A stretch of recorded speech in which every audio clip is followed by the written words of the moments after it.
Alright guys, let's get back to basics here. I think I'm gonna have to adjust my stream screen.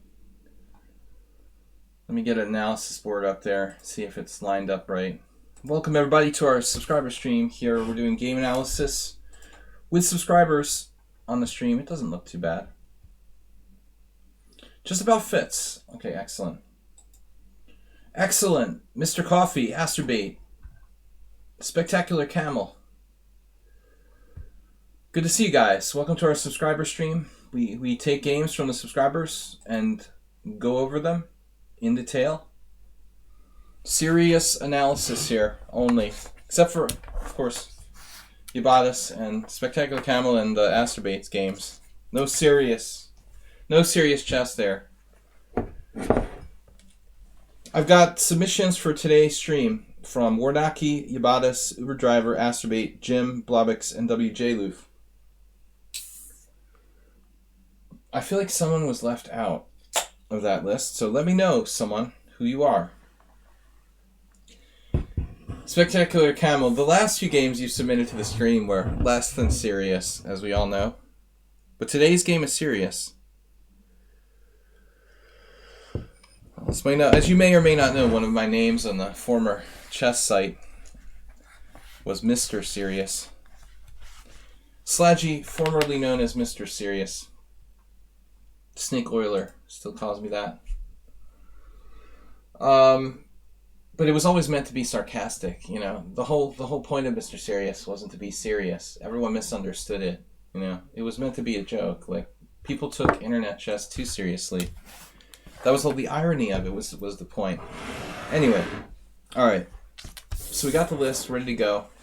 We're starting a couple minutes late. Sorry about that, guys. It's been a very busy day for me. Lots of meetings on Thursdays.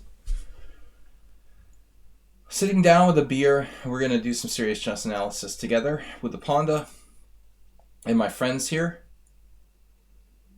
Oh, I didn't put lichess.org. Careful. We better correct this on lichess.org, or we won't have our stream broadcast, which is not good. All right. Correction. Let's see if that works. lichess.org. International Master William Paschall. Please support the stream, guys. Help me to keep doing this. I'm like public broadcasting. We'll have a telethon. Enable our public broadcasting. Mr. Coffee says, hello, Ponda and chat. Hello again, Mr. Coffee. Welcome, everybody. Thank you, Jim, for donating 600 this week. WJ Lou Fornaki Oms on Twitch. Thank you so much, guys. Don't be shy to donate a gift sub. Warnaki, welcome. You're up first, I believe. If anybody's been left out of the list, Warnaki, Yabatis, Uber Driver, Asterbait, Jim, Blobix, and WJ Loof, let me know, and I will correct the mistake. Very possible I forgot. I often forget. Because of the messaging, they're trying to change the messaging system on lichess, by the way. Because the messaging system isn't like not really optimal, I often miss something here. Mr. Coffee, I got an old one from you there, alright. Ponda needs a stuffing replacement. Yeah, he's a little sketchy. It's possible he's sweated off some pounds. He's been in the washing machine a few times. He hasn't been in a while, as far as I know. All right. So what do we got here? Warnaki's up first.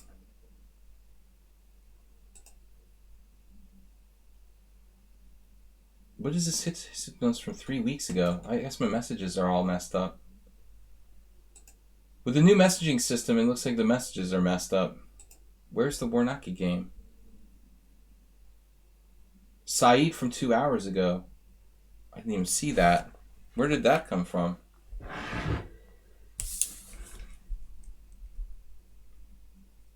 Saeed from 2 hours ago. And then it goes from 2 hours ago to 4 weeks ago. Alright, we'll do this a different way. With the other messaging. I don't see Saeed on the list here at all. That's weird. Search for new discussion. Why is Saeed not here on this part of the messaging at all? But I've got a message from him on the other side. What is going on around here?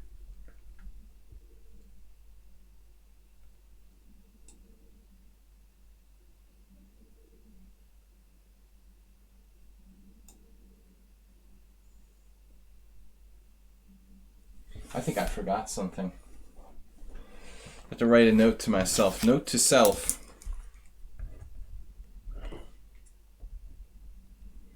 Alright, sorry guys. Just a minute. See all my secret messages. Warnaki, where is your message? You should have been the first one for this week.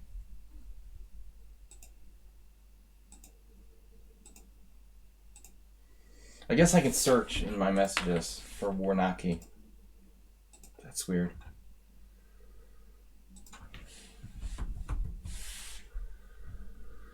"46 hours ago. Why was that not on the list?" Hello. A few days ago, I played a 2000 lichess opponent that obviously crashed me repeatedly. Yet this game was kind of interesting. My middle game was questionable, but his was even more. Any comments appreciated. All right. The messaging system.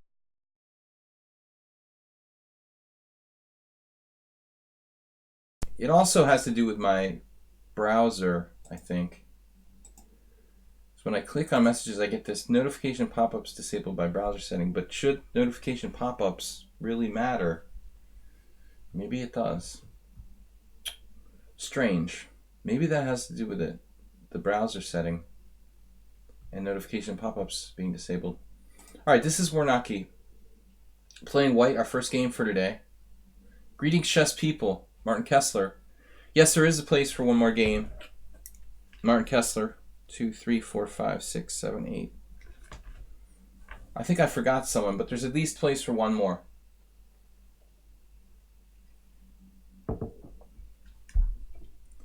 So Warnaki is white here. Martin Kessler, can you send me messages, or are you the one who can't? If you can't send a message, just put the link in the Twitch stream, and someone can send it along to me. D4, D5, knight F3, knight F6, G3. I don't think this should be... Well, there is a problem. I mean, yeah, black can play... When you do this, black can play C6. Maybe it's not that bad. I always thought this was inaccurate, though. I had several games against people, grandmasters, who played like G3 against me. While I don't usually adopt like a London system type formation, I think this is considered to be pretty good for black. Play C6 and bishop F5. Bishop F5 here, I think this London type of system is the best try.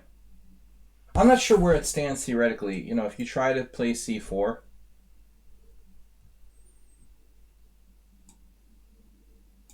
I'm kind of curious what happens if you take the pawn. So it's some sort of transposition. Look at that. See how mistaken this opening explorer is? We're in this position here, and the opening explorer just gives e6, bishop b1, h6, and knight on bd7. Yet d takes c4 seems like the most critical move. Interesting. Yet we don't recognize transposition until after it happens. Interesting questions about the move order here. I mean, I don't think that necessarily knight f3 or g3 first is that bad. Anyways, okay, it's playable. Knight f3, knight f6, g3. Sorry, I'm on the wrong line. d4, d5, knight f3, knight f6, g3, g6. Okay, so this is something else now. Black played g6. Yeah, it's the Catalan type of formation. It's technically like slightly inaccurate for white. I mean, I always thought there was a way we could disable the the c4, but apparently not. But g6 isn't really going to challenge this now. You're letting white transpose to basically a Grunfeld, Fianchetto Grunfeld. Bishop g2. I mean, black's letting you transpose to a fianchetto Grunfeld. Bishop g7, castle, castle. Now, I have a lot of experience playing black, but I normally wouldn't have played d5. I play the King's Indian when I play a fianchetto. But with the white pieces, I've been experimenting with Romanicians like a4. I don't know, I thought he was the one who originated this. I played this a couple times. Knight c3 is a weird move. Also offbeat. You played rook e1. I have not seen us here.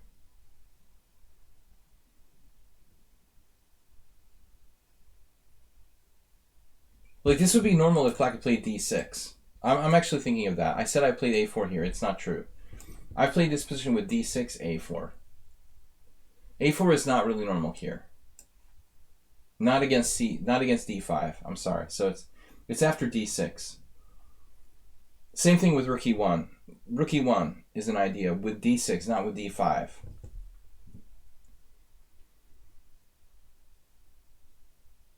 So you're not really threatening to play e4. Therefore, rook e1 is probably not a great move. c4 is the main line. You can play knight bd2, which is passive but threatening to play c4, or you can play b3. My concern about b3 is c5, though. I think this is not really dangerous. So it's just like very strange, but really the only move for white here seems to be c4. The only good move is c4. Very theoretical. If you don't like to play c4, I don't know what to recommend. I mean, like c3 probably. You can be black. Be black instead of white with an extra move. Alright, I mean, having said all this, like rook e1 is probably not that bad. You know, it's not that bad. Now e6, which is a weird move. I don't see any justification for e6 for black here. Welcome, guys, to the stream. Rook e1 I understand. e6 I don't understand. Obviously it blocks the bishop at c8. And there's no immediate reason he needs to reinforce d5. So, what should black do? c6, c5, bishop f5, knight on bd7. He has a whole bunch of reasonable moves. c4 is almost a forced draw for black with a d takes c4 line. Almost a forced draw. I mean, this is like, there are books about this position. And I don't think it's a forced draw. I mean, that's crazy, dude. There's like 30 moves of analysis and 17 different lines here. Mikhail Shishin and Beliavsky wrote a book about this position. You know, to call it a forced draw is pretty crazy. And I think these positions are actually really, really tough to play for both sides, honestly. It's a totally complicated position. There may be some variations that are more drawish than others. But c4 is white's only move. No other move poses any danger to black. Probably the second best is like b3. Audio check. We got an audio check? Uh-oh. That can only mean one thing. I cut off my microphone? No. Audio check means that Microsoft is messing with me again. Microsoft. It's good now. Really?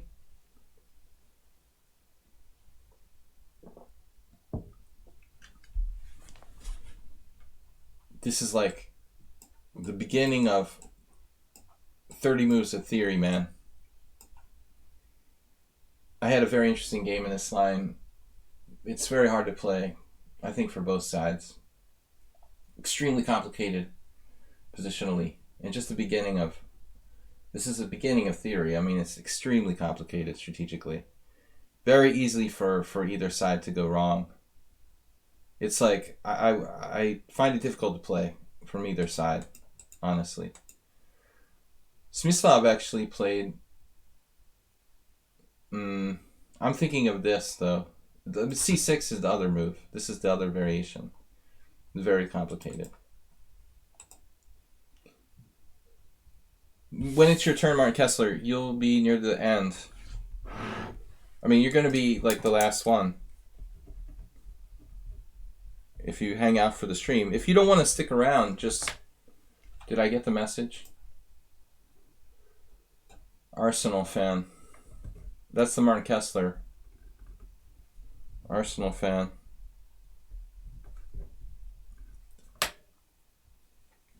You know, if you don't want to stick around for the whole stream, Martin Kessler, I'll still do the game.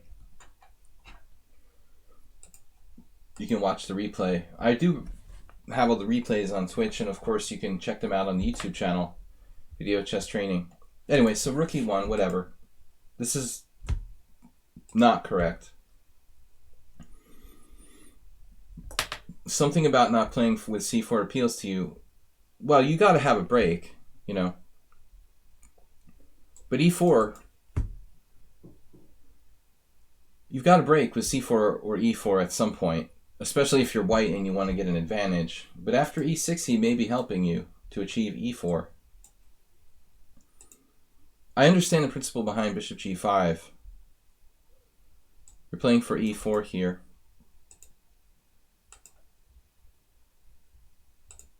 This was a good plan by black, though. The only way to sensibly develop after e6. And a good setup. So here, I mean, you've got to... I'm going to turn off the engine here. It biases my analysis. But I mean, I would assume e4 would have been the point to playing bishop g5. It doesn't mean that c4 is bad. It's just kind of funny. It seems very illogical to me that you played rook e1 and you said you didn't like c4. And then you turned around and you played c4. You know, so then why did we play rook e1 if we're not going to play for e4? Because you had the perfect opportunity to play for e4 here. Maybe you didn't like the idea of his bishop now, you know, opening on this diagonal.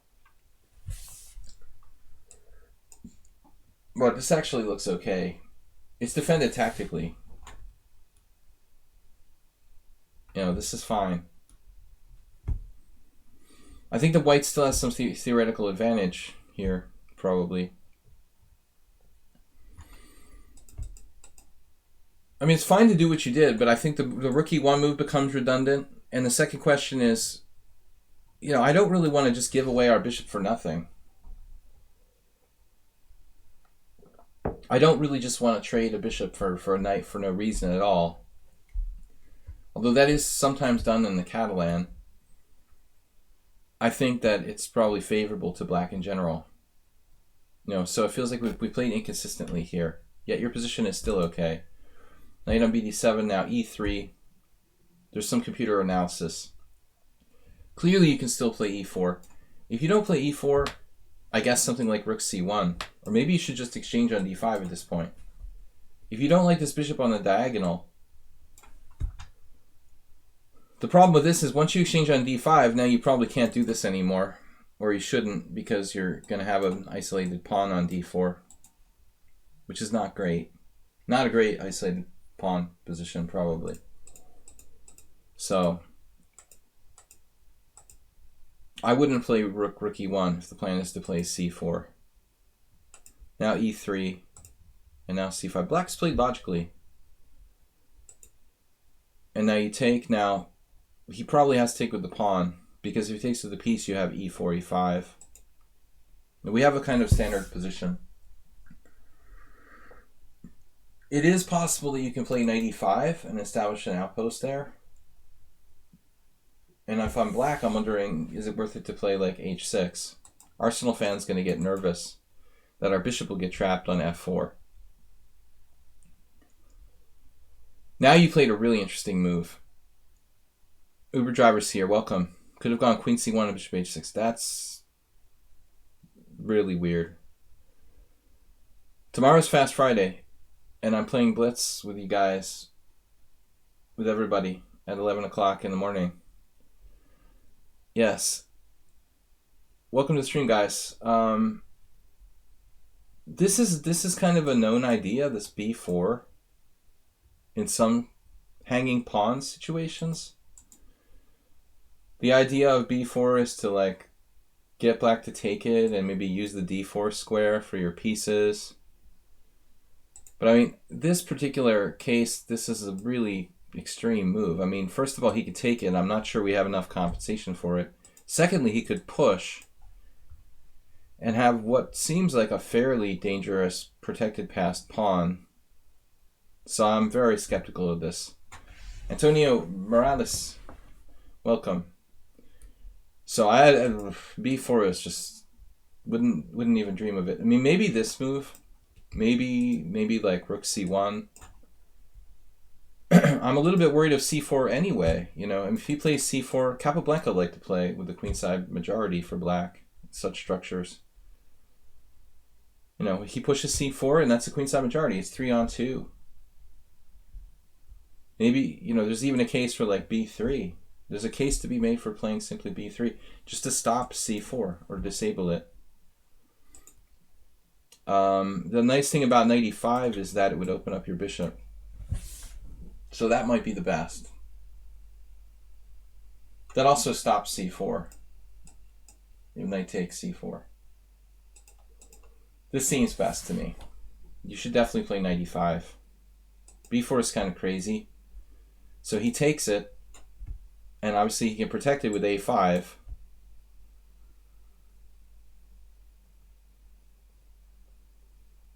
Someone suggested queen a4. You know, you never imagine that plan of the queen going to h4 in such a position. That's creative. But to take here, I'm not sure which way black would take back. But I mean, this is another idea. Swing it over.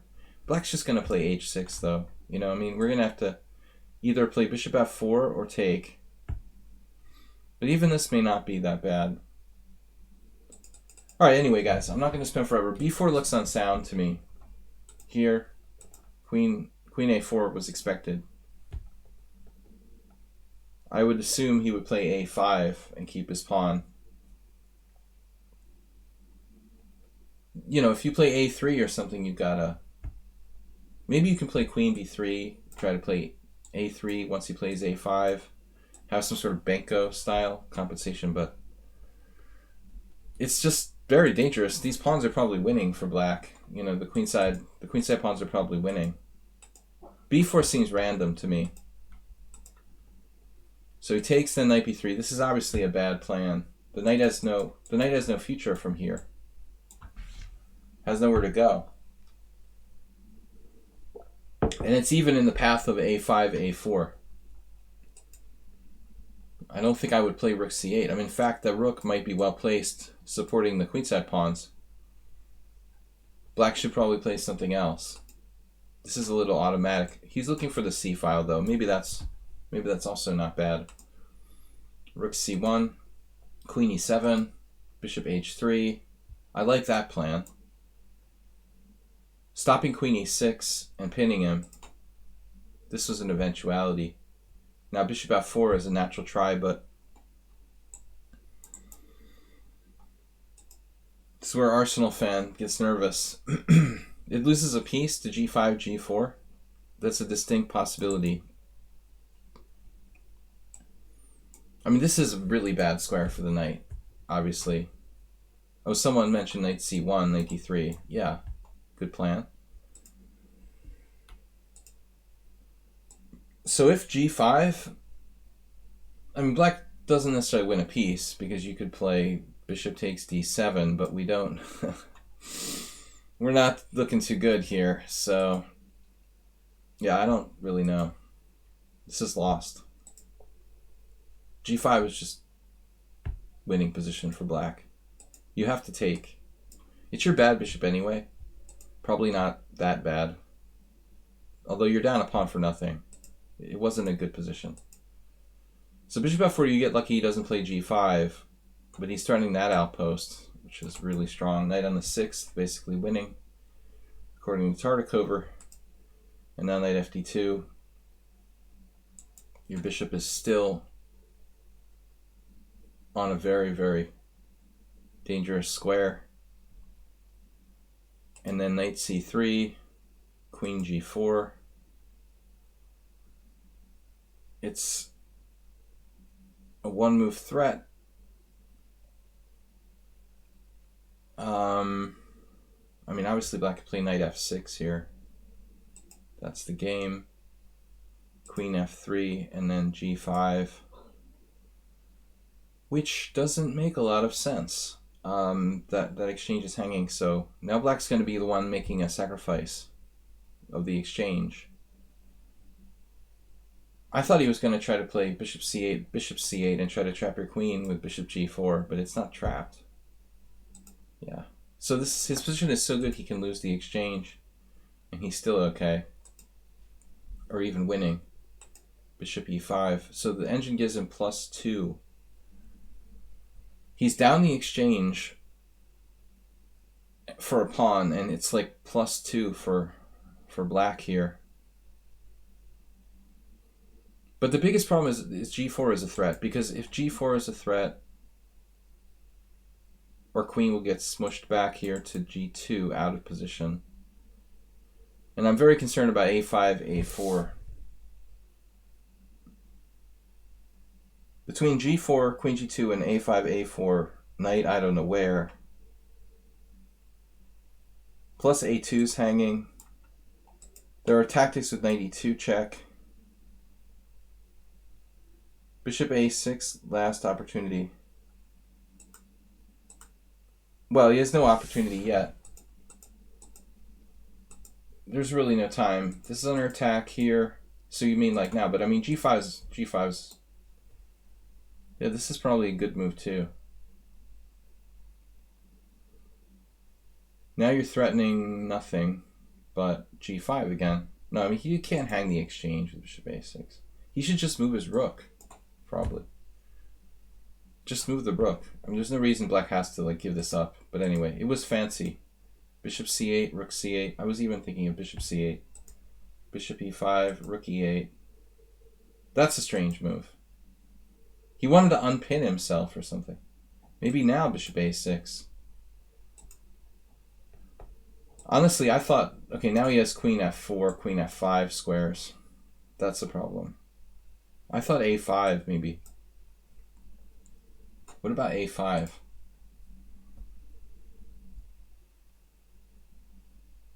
Clearly advantage to black, according to the computer. This move I don't understand what rook e8 does. Just seems like a waste of time. I mean, couldn't he could even take on a2, couldn't he? How bad is like knight takes a2? Apparently, you get like rook a1 and a7 falls. All right. So here, knight c1, and then knight e4. And if knight a2, now rook c7. White has something real. But the weirdest move was rook e8 for me. Now this, now rook c7. You win a piece. Piece. Piece is piece. So he basically loses the game in one move. This is Warnocki's game. He's white. I mean, black had sacrificed an exchange. He has compensation. But it's unclear now after some inaccuracies, namely rook e8. But I didn't like the way white conducted the game. The b4 sacrifice was unnecessary. Knight b3 is a very bad square.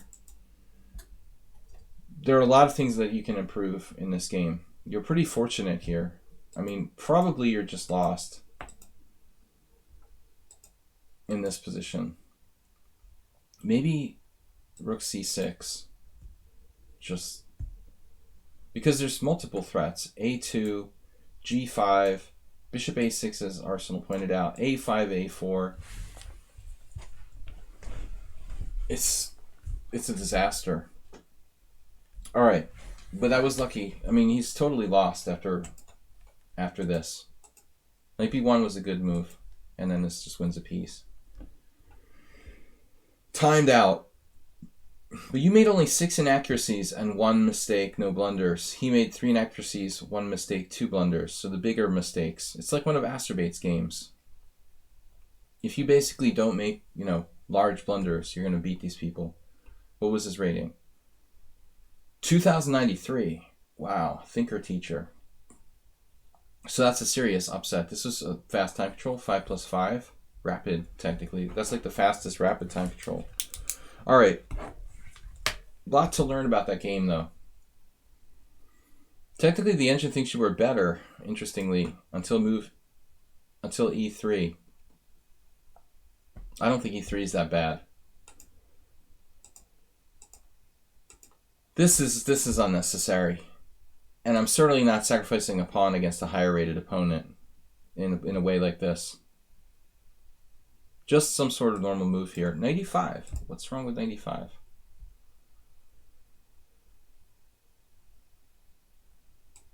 .95. It's a good move. He can't take. He has to play H6. Then you go back to F4.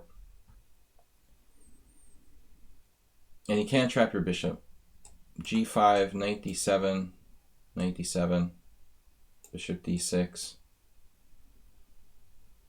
Maybe you can play G4 after rook E8. No, this is hanging. This is a little awkward. I'm not so happy with this either. Maybe we should just take. How bad is taking? Bishop takes F6. I don't mind that so much. Just get rid of that. Yeah, this seems to me like less problematic. Give up your dark square. It is a creative idea though, B4.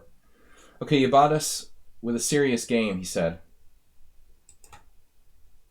You have a serious game? Wait, where is it? Tricks? No. Mistakes? No. Here. This highlights the using pressure on the opponent opposite flag to gain advantage. This is it, right?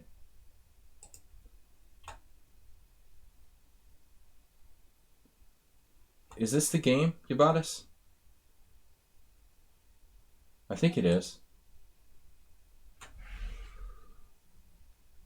That was a complicated analysis for the first game. I'm usually spending too much time on the first game. Thank you, Bornaki. I mean, I could spend an hour on one game, easily. So we have to kind of keep it concise, and usually I'm going a little bit too afield, but...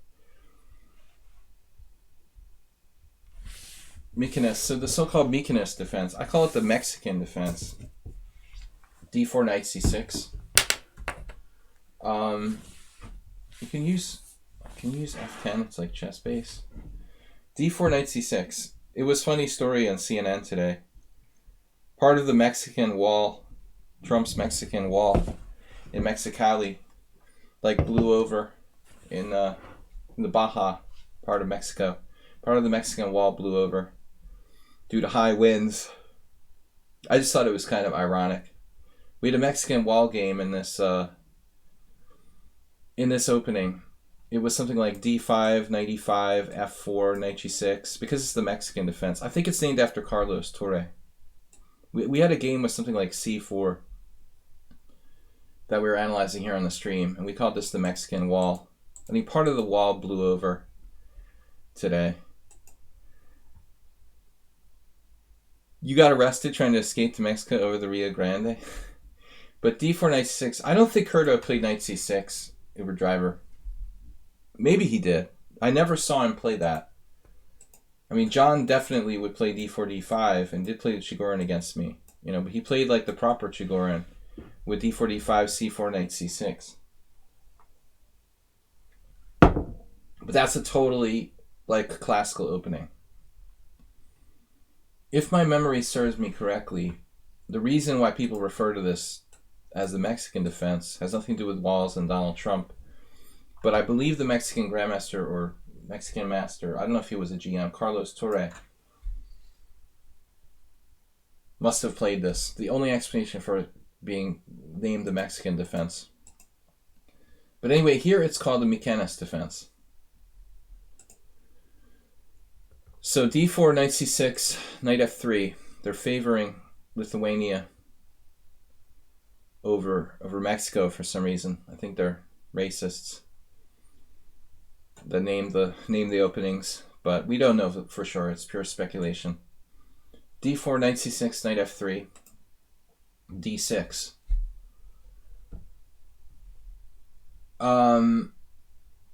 Yeah, I mean, if you don't want to play the Chigorin defense, this is pretty much your only option.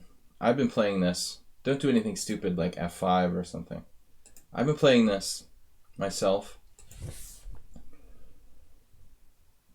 Then, of course, the London system versus everything. They try to do the London system versus everything. I had the exact same game the other day. And I was sitting there wishing that my knight was on d7 instead of c6. How did that work? Because on d7, it's not vulnerable to getting attacked by d5. All right, let's see. I played knight f6 when I encountered this last week. I had a game that actually went like this. e3, knight h5. I think it was this. Here, here, here, here, here.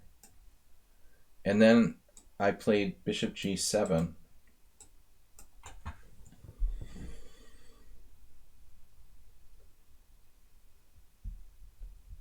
I was wondering if, what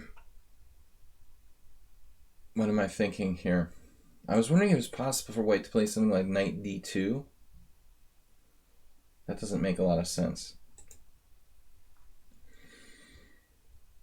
Anyway, I mean, it worked out for black. It's not a bad system. I think I like hunting that dark square bishop. Archer Kogan, creative player. Okay, bishop f4, g6, also not bad. e3, bg7, and now c3.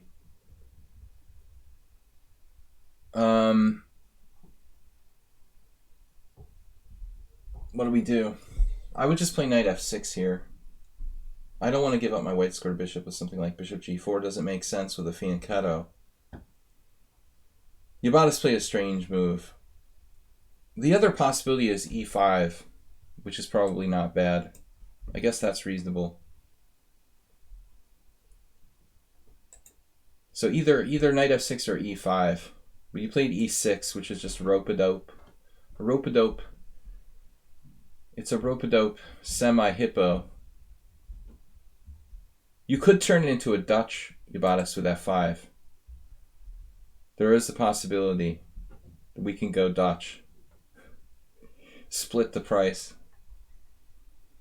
I'm sure like the engine is gonna like e6. d5 is not a problem. I would think like white maybe ought to play like e4 probably and switch openings right about now to something else. So we'll see if he gets the Dutch. You could go f5. I think it's completely reasonable. You're fighting for a key central square on e4. And like Uber Driver said, queen e7 is a normal move. Bishop e5 is not a problem at all. That's his good bishop. This move, however, now we don't any longer have queen e7. Our queen is feeling kind of cramped. That's why I like f5 better. White is too fixated on this London formation where he's just doing these robotic moves. Finally, though, e4. At least he shows a little bit of initiative, not just sticking to the London program. But e4, if I were black, I would consider playing e5. Obviously, it's not obligatory.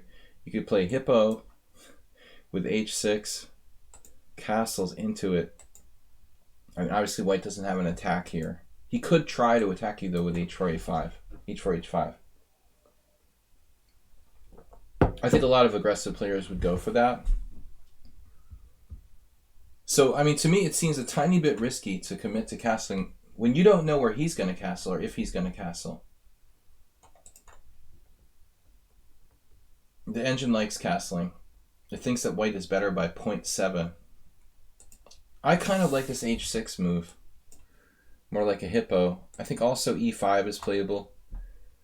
This practically transposes to a Steinitz or Lopez, where the bishop's retreated back from b5 to e2. I mean, if the Steinitz or Lopez is playable, this is Judge Dredd. e4 castles e5, and that's just overextending. Acerbate. This is his favorite move to play, like prematurely, e5. But it's not that clear. We don't have a third way to attack it, or fourth way to attack it, and it kind of looks like Arsenal fan might like this.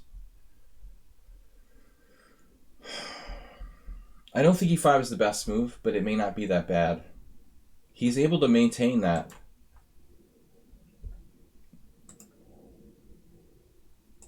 No, this doesn't look right.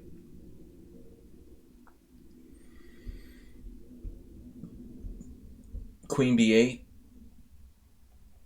Maybe queen b8 for black here. Indirectly threatening the dark squares. Threatening e5 indirectly. Why not bishop g3? Your guess is as good as mine, man. Obviously, Arsenal, you had a game similar to this against me last week, and you maintained your strong point. Of course you should play bishop g3. This concerns me for black. You know, I think that black has some problems. Black may have some serious problems here. If I could take one piece off the board magically. Just one piece, you know. As my friend Dragon Kostic says, just change 2 pieces. She can't attack. But if I could just magically get rid of like the knights from c6 and d2, it would be a whole different world. But it feels like black is very compacted here, and we can't get out. I'm getting a little claustrophobic, Yabatis. Maybe he's got b5 or something. Now, this is clearly a good move. Bishop g5, I mean, black could even play f6 here, honestly. You know, I mean, for that matter. f6 is probably a slight advantage for white. But it's not that bad. In fact, it might be black's best move. But I was thinking of maybe queen b8. Because we have a sort of indirect... There's also this, which I really like. Playing b5 on the queen side. It also protects the d6 pawn from b8. Now, after everything's said and done, his move is probably like the computer's choice. Oh man, computer wants to play his move. I knew it. What's wrong with my move? Is c4 going to be a problem? After queen b8, c4. There's something to do with c4. I didn't know it was that bad. I really didn't think this was that bad. c4. What if I just play it like an Alyakin's defense? The f6 square. The f6 square starts to fall. So, probably you should do this right away. I know you may not like it. Computer likes your move.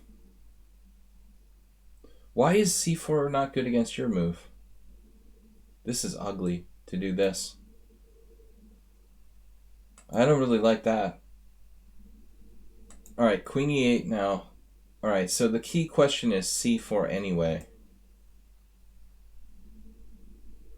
So knight b6 is always bad.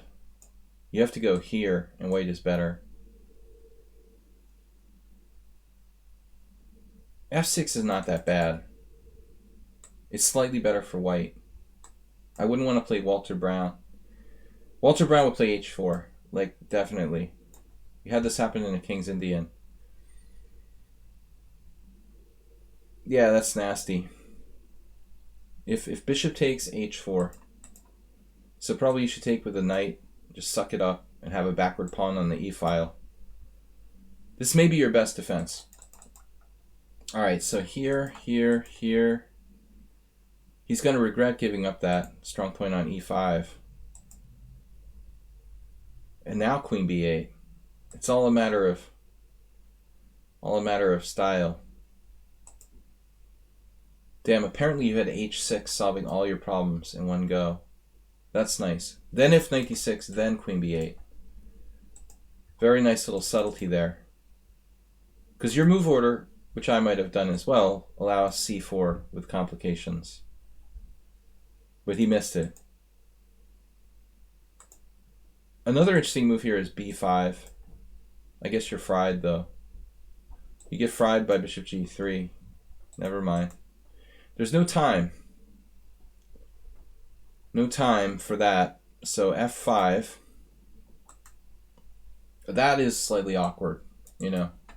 I don't like knight g3. Very, very bad. Thanks everybody for joining me here for my chess stream. We're going over subscriber games. I've got to move along a little more quickly. Please donate and support the stream. We need as much support as we can get to keep this thing going. f5, good move. And now probably has to play knight d2. I mean, realistically. Although maybe his bishop's just trapped anyway. You know, how does it not get trapped? Starts to kind of come into the equation.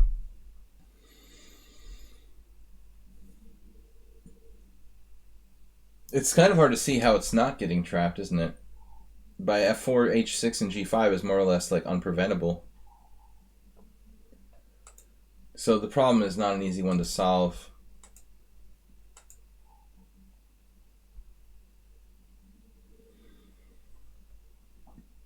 Donate for my hip replacement. WJ Loof, 100 bits. Donate to my new tattoo. No, I'm just kidding. I'm just making stuff up. Not getting a new tattoo. At least not immediately. Every 25 years. So queen d2, b5. Yeah, that's the move I liked earlier. It's a pretty move, b5. But it looks like you should probably win this piece. g5. I think probably you should just win the piece. Man, he hit the move again. He guessed Stockfish's move again, almost. I thought they would say to win this piece. I know that he gets some compensation, but still. I would have gone for it. I guess he's not getting away, though. It's a good move by Ibadas. If we realize that he's actually not getting away, then it makes sense not to rush with g5. He's really taking his time now. Knight a5, nice.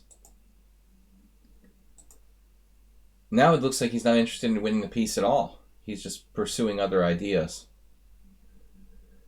You never heard of a hip replacement surgery? It's like standard.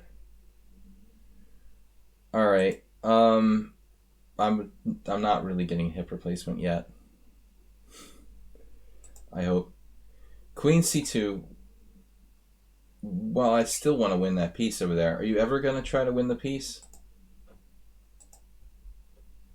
Now it's clearly. Now that he can't even sacrifice for more than one pawn. Damn, this way he loses two pieces.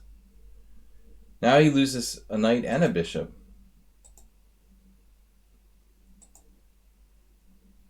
Rook e1 check, messing with his king. Nice position for the king there. Now his king is less safe than yours. And now he starts to get fancy. I would probably just like very carefully play bishop e6. Maybe it's not so good. He could take and take on f5. This is probably a good move, not being too materialistic. I like this position a lot. Black is only up a very small amount of material. In fact, actually not up material at all. He has two pieces for rook and pawn, but this is basically trapped, and all the black pieces are monstrously active.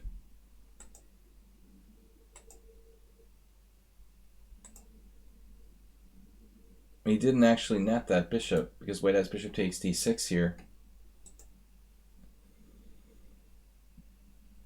This is a blunder. I guess bishop takes d6, but then he allows knight takes f2 check. I mean, there is no good move. White has no coordination.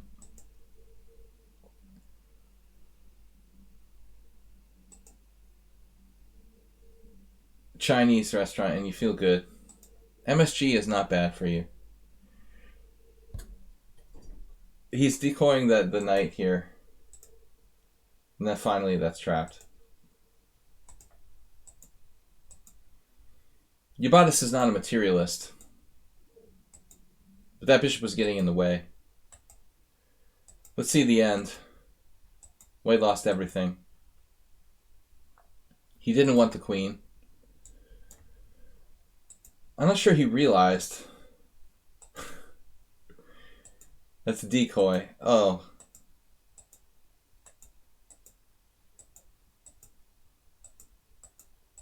Alright, that's ugly. So he resigned one move from mate. Very popular. Let's move on. That was a long time for the first two games. I've got some more games to go over, guys. We got to get through 10 games. Asterbate.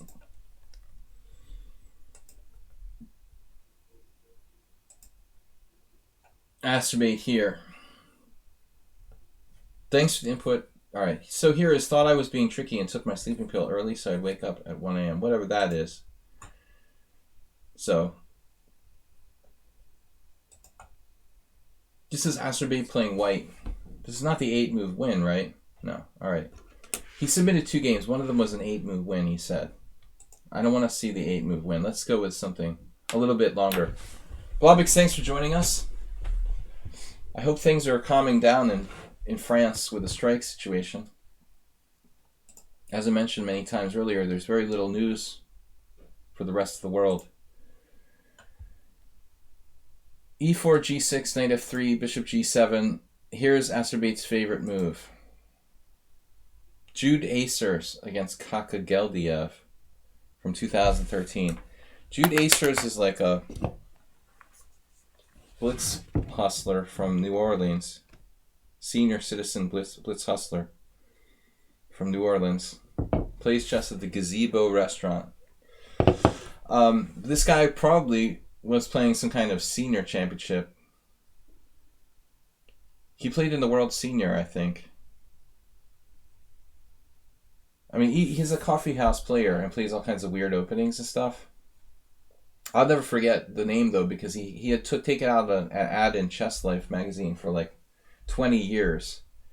In the back of the magazine, there were like classified ads, and this guy has an ad in the classifieds in Chess Life looking for opponents for his cafe games in New Orleans or whatever.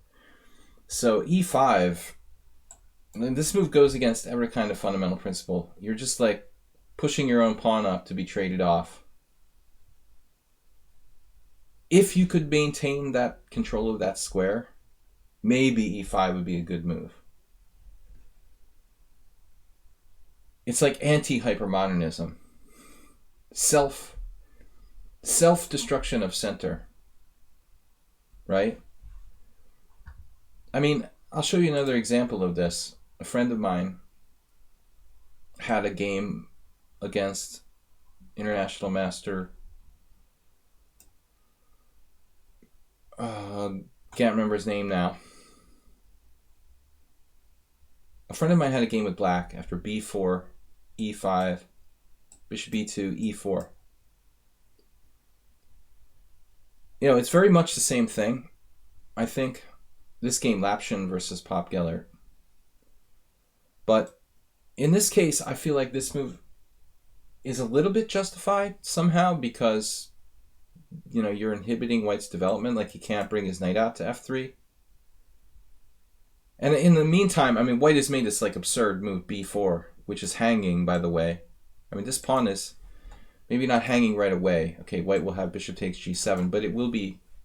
He's made a bad move in the first place, kind of justifying this to some degree.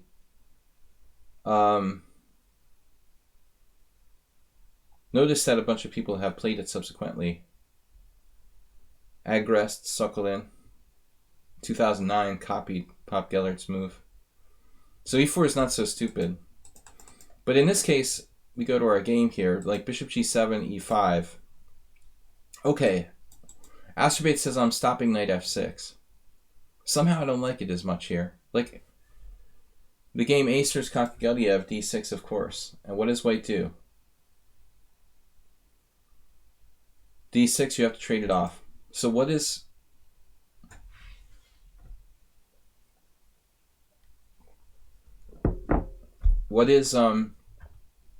I've never been to the Mechanics Chess Club, or San Francisco for that matter, but keep us posted. Hopefully it's nothing major. It doesn't take much to cause a building to be evacuated. It could be a minor thing. But interesting chess-related news. One of the oldest chess clubs in the United States, the Mechanics Institute in San Francisco. Not too many of them left. Philadelphia, New York, the Marshall. I mean, the only three I know of are like the Marshall, the Franklin Mercantile in Philadelphia. I don't know if that's still there, and San Francisco. Not too many like old chess clubs are still existing after a long time. There's no original like Boylston Chess Club in Boston still. It's been moved out of the city.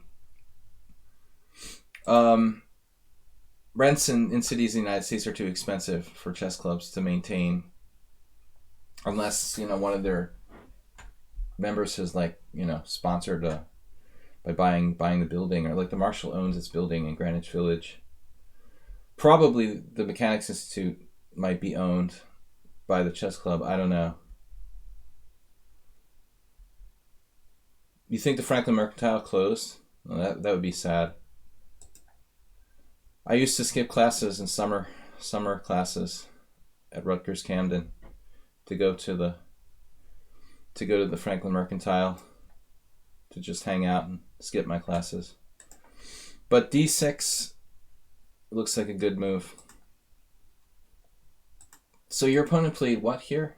d6? No, he played e6. So e6 doesn't do what black's supposed to do. The idea is to destroy the center, man. Anti-hypermodernism meets hypermodernism. Look what happened in Acers versus Kakagelsiev. E takes d5, c takes d5. White really doesn't have an advantage anymore. d4, knight f6.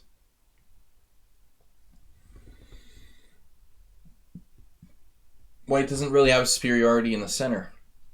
Black played e6, d4, and now c6. So instead of doing anything to fight against the center, he just ignores it. And that's what I've often said.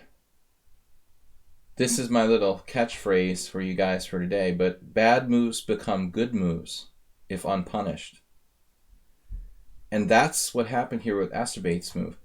e5 is a bad move that becomes a good move after e6 and c6. Queen takes d6 is interesting. I agree. Queen takes d6 is interesting. Absolutely. In the Kakagelsiev game, he could have taken with the queen. Absolutely. I think probably Magnus, who's shown a predilection to playing the Scandinavian, I wouldn't be surprised if he would go for this as well. The nice thing, it creates kind of imbalance. I mean, the other way is also imbalancing. I don't like this, though, because it leads to a symmetrical structure. So either c takes or queen takes d6. The Franklin Mercantile Chess Club still exists. Okay, good to know. There's only a few old school chess clubs left. That one's in Philly.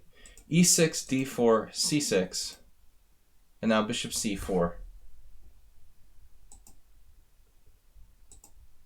Astrobate likes to provoke his opponents. I wouldn't play bishop. Personally, I probably wouldn't play bishop c4 since it's sort of a dead diagonal here.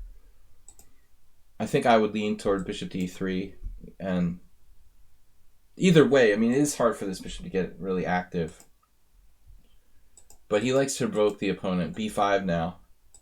a5, a4. a3 was also possible.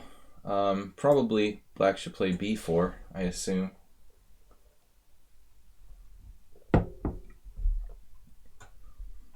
Knight c4, of course, is crushing. Knight e4, knight c4. I'm not sure about how I want to recapture this pawn. It's also possible to take with the rook.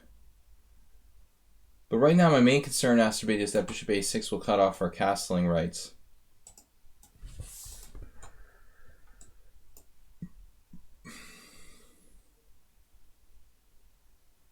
How are we going to immobilize after that? You'll have to come up with knight d2, knight e4 threat, maybe c4. So knight a6 is inane.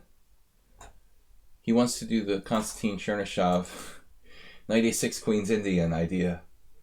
But I mean, obviously, white's king is trapped in the center after bishop a6. This doesn't look that simple to me. What's the evaluation?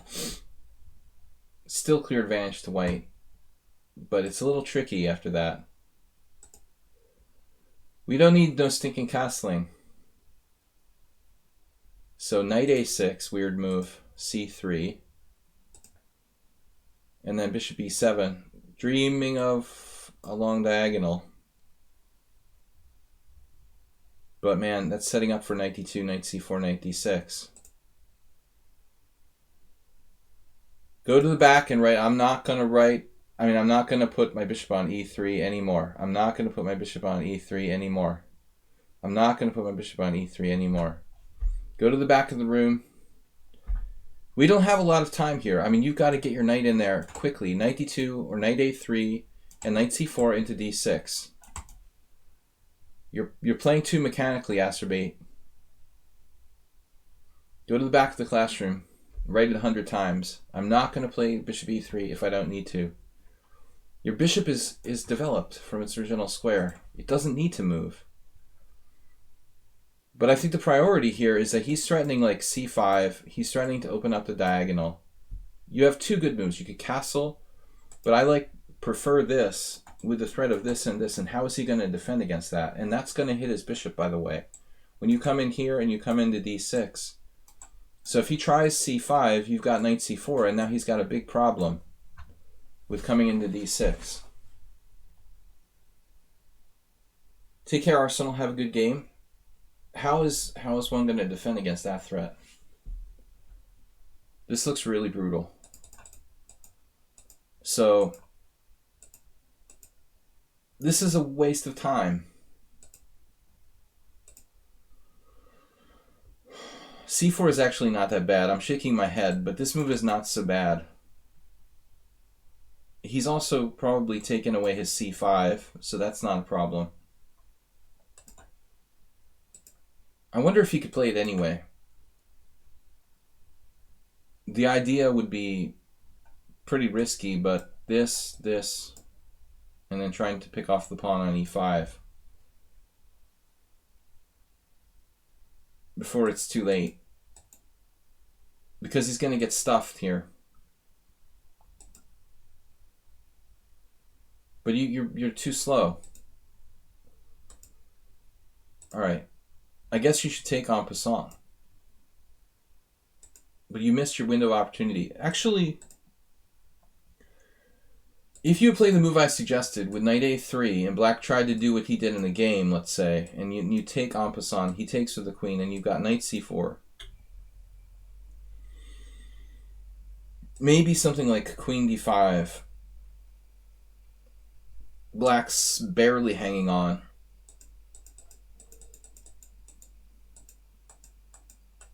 So the game continuation, c4, d5, and then b3. A mistake by omission. Chess Engine thinks he should have taken. So it's kind of a close game now. I mean, h6? Seriously? He played h6? There's no urgency here. around black's development. I can't believe he plays h6 now. He moved the last pawn, but why? He was concerned about g5, but this is... Of course white is better. After this, maybe bishop h6, or probably not actually. Maybe bishop g5. We trade off Astorbate's pet bishop. Maybe perhaps this is what black was concerned about, or possibly like knight g5 paranoia. But actually that's protected. e6 is protected. h6 is a waste of time. It also weakens the g6 square, which will probably be decisive. Now take. It's a lot of pawn moves. Black's still alive. He connected 4. That's the win. It's usually with pieces. WJ lived yesterday. I had a game where I had all 4 pieces, and I had 4 pieces in the 4 central squares. Yesterday or before yesterday. That's very rare. And not too many pawn moves. Whoops. Whoops.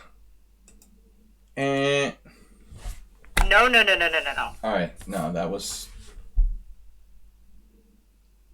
basically a masterclass on making too many pawn moves by black here.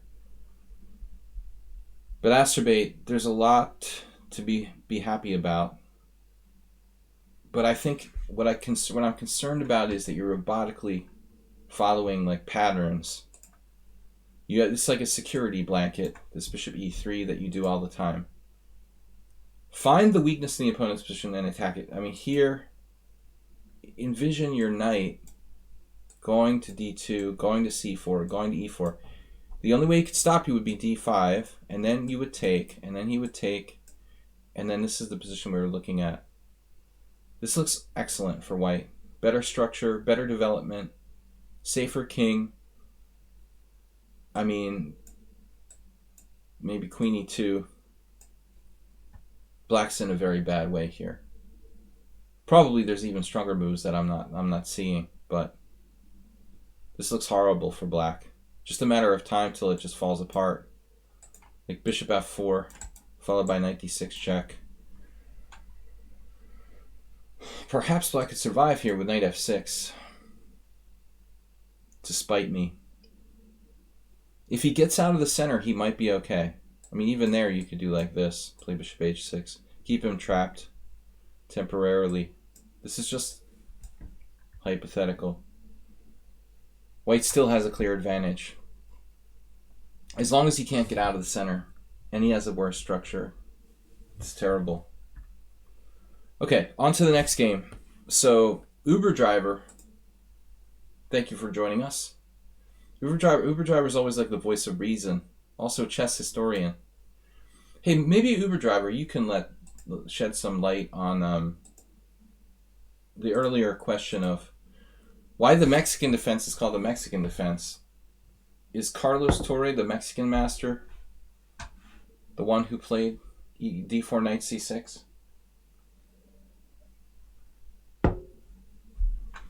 You're something of a chess history buff. You don't know. It's something he doesn't know. Okay.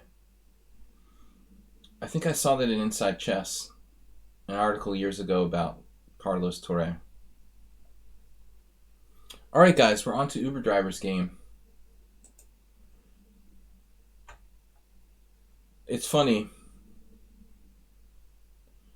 Here are the notes to the preface to this game. Wait.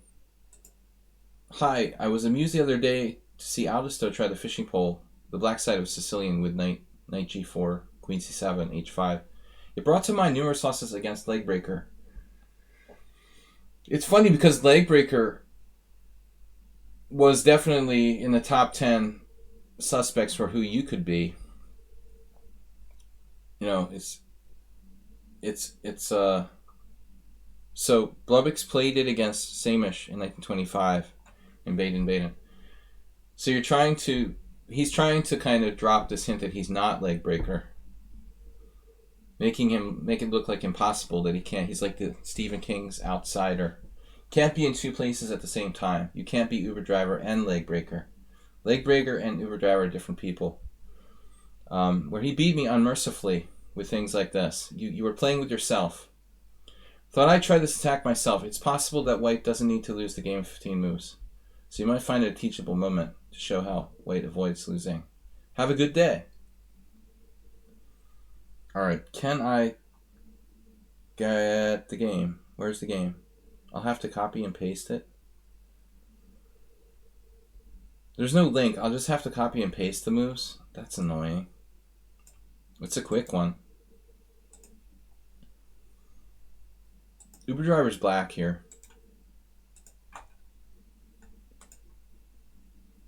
You're not that good, but you're pretty good. It's hard to put you in a category. I mean, you're not that good, but leg breaker's not a title player either, you know, so. But he's a strong national master. But who knows? Maybe leg breaker's getting shaky in his old age. Getting up there. E4, C5, knight F3, E6, knight C3. Leg breaker was like 2300 peak. USCF. Though I think he's talented and he's a good blitz player. He didn't play that much. So this is Con Sicilian with bishop E2. Weird move. Well, technically it's not a Con Sicilian because you didn't play D4 yet. If you play D4, it would be a Con Sicilian. It is a strange closed Sicilian played by Wei Yi in his match, one of his matches or something against Ivanchuk. Yabatis and I were talking about it earlier today. Another Wei Yi Ivanchuk game.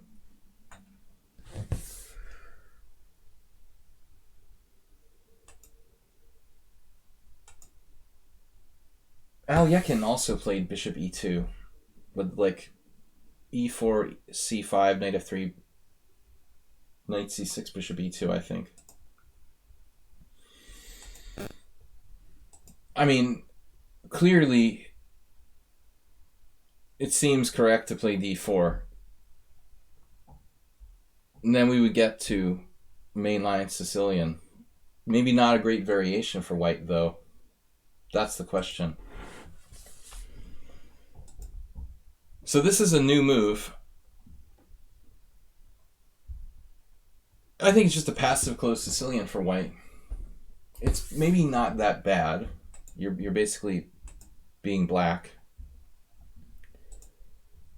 And now H3, paranoid. This is what paranoid passive players do. They defend against threats before they exist. I mean, there's something to be said for prophylaxis. But when prophylaxis becomes like maybe making weakening moves or unnecessary moves, then I think it's no longer prophylaxis, it's just bad. Would Mamedyarov play G5, G4 now to turn it out against white, you know? I'm not playing H3 here. If black wants to play knight G4, then he's going to have to spend a tempo, you know? And I might be able to play G3 and bishop F4 in order to defend against that. I don't have to necessarily play H3. Probably if I were white in this position, I would think about maybe rook E1 and tucking this away and turning it into like a King's Indian attack. This also sets up possible knight D5s. It's basically a closed English with colors reversed. They told me I was their best customer if I bought the coffee house free coffee.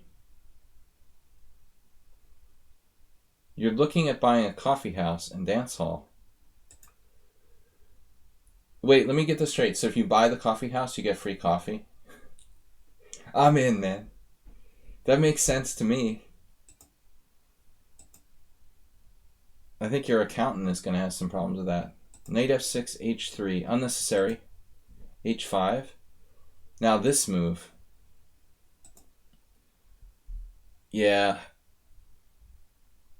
You don't play bishop E3 here, I don't think. I don't like H3, though. I already don't like H3.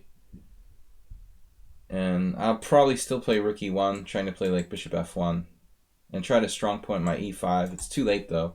We're never going to get... Maybe if I'm lucky, I'll get knight d5 or some kind of trick. But this is bad. This is development for the sake of development. Anybody? Does this bishop square move look familiar? Is this move familiar to anyone in the audience today with us? No names. Does anybody here prefer to put their bishop on e3? You know what I'm gonna get? I'm gonna get a. Speaking of buying things, WJ Loof. I think I'll buy a blackboard, and that we'll do is, it's a good idea actually. We can't really. I could move the camera so we could see the wall and maybe change the lighting a little bit, because I have a big white, space in the back. Or maybe I'll just get one of those flip boards, and so we can write something back there. Do not play bishop e3. I think the best move here is hands down rook e1, and then we play bishop f1, and we've got a King's Indian type formation on the king side. It supports our pawn, our e-pawn. One of my favorite strategies here for black, Uber Driver, because I actually do this myself, is to play bishop d6 and then patrol the dark squares. And I'll play bishop d6, b6, bishop b7, maybe artificially develop like that. But this is bad. And then knight g4.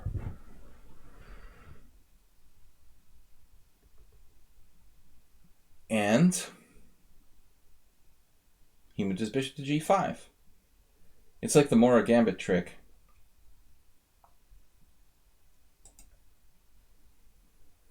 So, if you take, you get mated on h2, as you guys know. Knight takes, queen h2 check. Where's everybody today? Where's all of our viewers? All of our friends? Quiet in here. Join us for this analysis stream, guys. They're all addicted to playing bullet chess. Terrible for your game. So hanging mate is a distinct possibility, but I think white can still probably defend here. Obviously our favorite move, g3.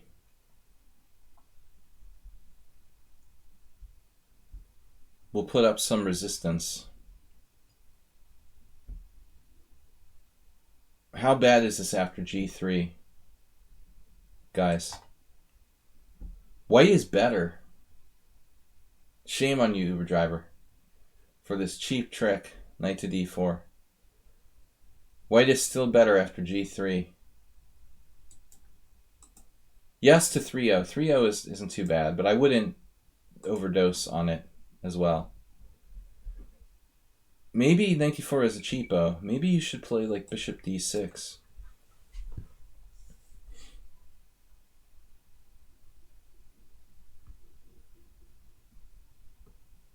Stopping g3. Let's go a little deeper.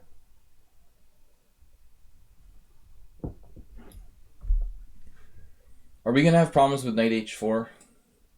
Girls and boys? Are we going to have problems with something to h4?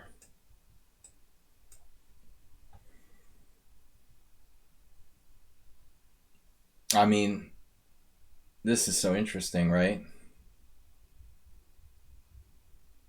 Is this a real variation? I think so. My suggestion is this move. I'm curious what the engine says. Oh man, it's a dog race. A horse race, whatever. Dog race, horse race. Uber Driver's move is better than mine? Come on. Bishop d6. Go, go, go. Go. Bishop d6. It's right there. They're tied. It's 0.7. It's 0.7. Nope. Knight d4 is ahead. There's bishop d6. It's coming in around the stretch. Bishop d6. I mean, I like this. There is rook e1. The computer kind of comes up with this at the last minute. But I think you gotta stop being sleazy, Uber driver, and just play for fundamentals. This is interesting. I'd love to play this kind of stuff actually myself with black. I'm not saying it's correct, but it's fun. So hg4, hg4, knight h4, for example, and he freed up the f1 square. This is the computer. Bishop h2 check, king f1, queen e5, which is a little beyond me. But it's possible you could get this far in intuition. Just feel that black just has it enough here. So knight d4. And then g3 was played. And now bishop d6. But now he has time for king g2. Wow, so the engine thinks he could take h takes g4. This is actually sound. H takes g4, h takes g4. Interesting.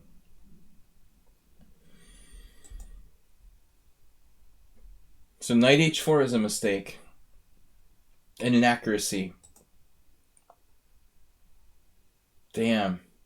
If he gives the piece back, takes, king g2, he could have been okay.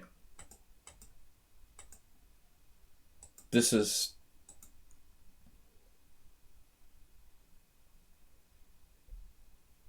cute. So you have rook h2, rook f2, queen h3. Is that the point?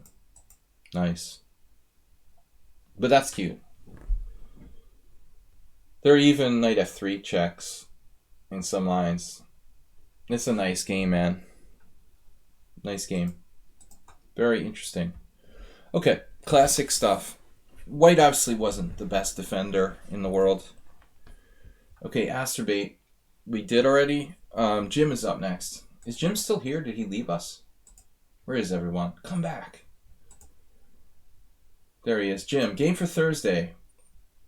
Hello, that's a recent game against the opponent that I play a lot. I face this opening like maybe no other lately, but at least it's something that gives me the opportunity to have creative games. These are Jim's words against Son of Kaisa. Son of Kaisa. Kaisa, I don't know. The Van Geet opening. I've been seeing a lot of this lately. This is like the third game today where I've talked about the Van Geet opening. That's weird. How often does that happen? Get 3 Van Geet analysis in one day. So d5 is critical. The only really good move for black. e4. And it depends on what you play. Like I said to Arsenal fan today, if you play the French defense, you can play e6. I mean, this may be very frustrating for someone who's trying to play an independent opening. Maybe people who play knight c3 don't really want to play the French defense, or they wouldn't play knight c3 on move 1. Son of Geisha is the right pronunciation. Sounds like a motorcycle gang. Sons of Geisha. But knight c3... it's all a matter of style. I was looking at this with move 11 in the morning. He had a game in the same line, Jim. And we were debating. It's a very interesting move here, by the way. A6. This is Stockfish. Only played by this one guy. Speaking of prophylactic moves, I don't think it's that great, but it's interesting that the computer... I wonder why Stockfish would come up with this A6.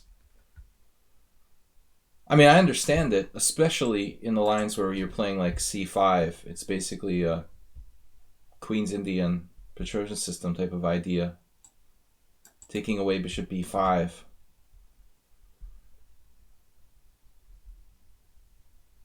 In all variations.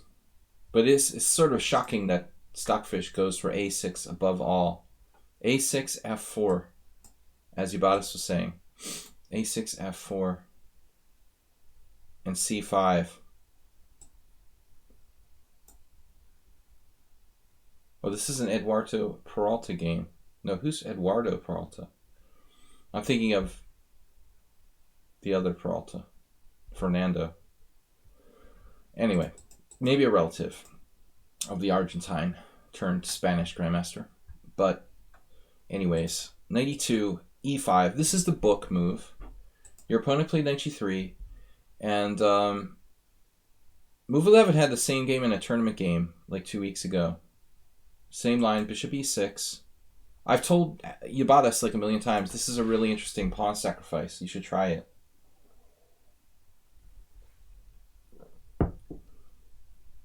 Don't ask me what it does, but it would maybe get white to lose the initiative somehow. Would Botvinnik play h5? He had a thing for rook pawns. It's not really easy to define the compensation after h5. Stockfish thinks black's better. Knight takes h5 and you're down a pawn. But come on, you have the center. You have better development. All he has is his knight hanging on h5. Yeah, the idea of playing well, I mean, the sack, yeah, it comes up in other lines, but not so much the sack is, I think, like the push in general is a way of punishing knight g3. I'm always trying to play h5. Like I showed another line. I was looking at this with Arsenal today. In this line, sorry, knight c3, d5, e4. We looked at pawn takes pawn, knight takes, and he had a game with knight f6. And we were talking about what happens if knight g3. So here the best move, I think, is h5, probably. This is not a pawn sacrifice. We're just punishing the knight on g3 with this pawn rush, h5. I like Blavix's comment. If one must play h5, he should not think too much before. You just go with your instincts. I'm big on pushing my h pawns. That's why we have this emote, you know. The pawn to h4 emote. A lot of people don't even realize the bamboo actually makes an h4. They think it's just the pawn to. But that's our pawn to emote. We have a thing for the h pawns. Anyway, okay, bishop e6 is the main line. Knight f3. So, move 11, one of our other subscribers, played bishop d6 in his game. And I noticed this was played some decent players, Sveshnikov.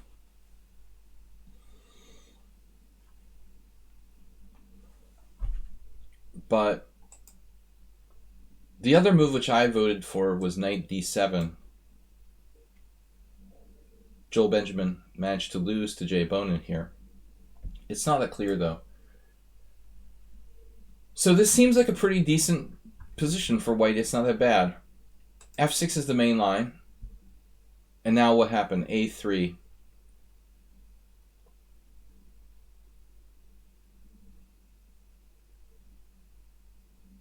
What the... My name is what? I'm sorry, a3?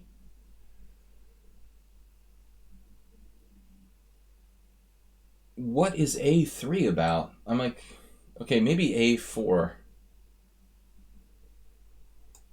I don't get a3. Actually, the elephant gambit style, like bishop e5 check, c6, bishop b3 idea. That's probably not that bad. Even h5 has also been played there. These are probably correspondence games. Jim, yeah. I don't understand a3. Jim just got here. This is just a ridiculous move by white. This is Jim's game against son of Geisha. I mean, if we have a bishop on this diagonal, then it makes sense, you know? But like when one of our only other plans is to go like bishop b5, bishop a4, bishop b3, which is no longer available because of a3. He wants b4. I mean, I don't think that makes a lot of sense. Maybe it's interesting to play c3, b4. Seems strange to me, though. Move 11's big problem. Because, Jim, I was just explaining to everybody, the move 11 and I were just analyzing this morning. like bishop d6. He ended up playing bishop d6 and then put his queen on e7 and had huge problems with developing his king knight. This is why he almost like messed up his game completely. Nowhere to put it good. He ended up playing f6 and nowhere to put his knight. He had to play like knight h6, knight f7 or something. So here, knight e7 is an interesting attempt. Very logical. It's like a same-ish King's Indian. I like this. The basic premise is that we can play c5, and then like in the same-ish, you could even go here, sort of Caro-Kann advance variation, reverse the order of your knights.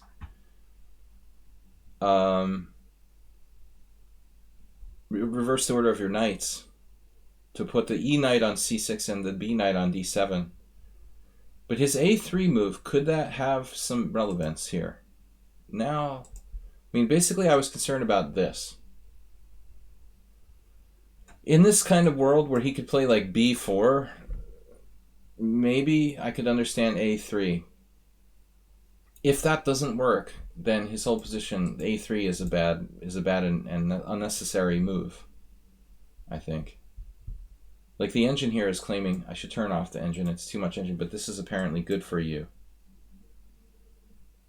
If he can't attack that pawn again, he's basically dead. Right immediately. Normally there's some way, but I don't think a3 is helping him here. So that's why he played d3. Alright, very well. h5. My favorite move. Good to see it. And then h3. And I can understand one not wanting to play h4, but it may be the best move. Now h4 yourself. I don't know. I mean, is it really right to go h4 or not? Maybe we should wait. Keep our flexibility here. I'm concerned that with h4 we kind of fixed the kingside too much. I like the fact that you have options. But you were probably concerned about maybe knight h4. But let's say you play queen d7, dude.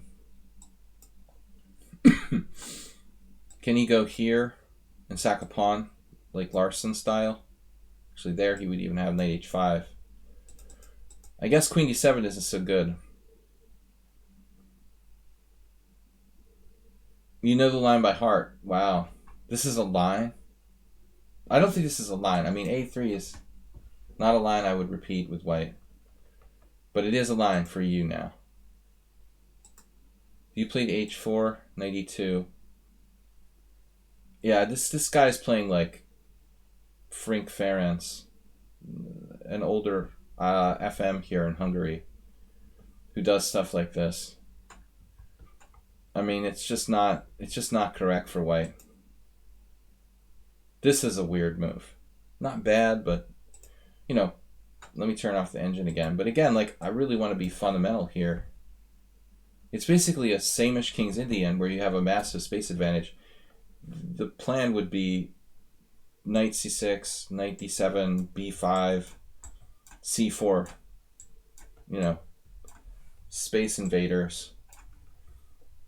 The trash compactor. You want to compact him on the queen side with c4. Any King's Indian player will tell you, you know, this is the break. That's lights out if black plays his cards right. Knight a6 might be good because you might get knight c5 in to get into b3. Knight a6 might be some sort of ultra accurate subtlety. If you get in c5 c4, he's gonna get knight c5 knight b3. So now he plays b4, but he doesn't. Maybe he should give some thought to b4, but then you play c5 anyway. This is bizarre. Queen c7, also possible knight c6. I think you're probably castling queenside.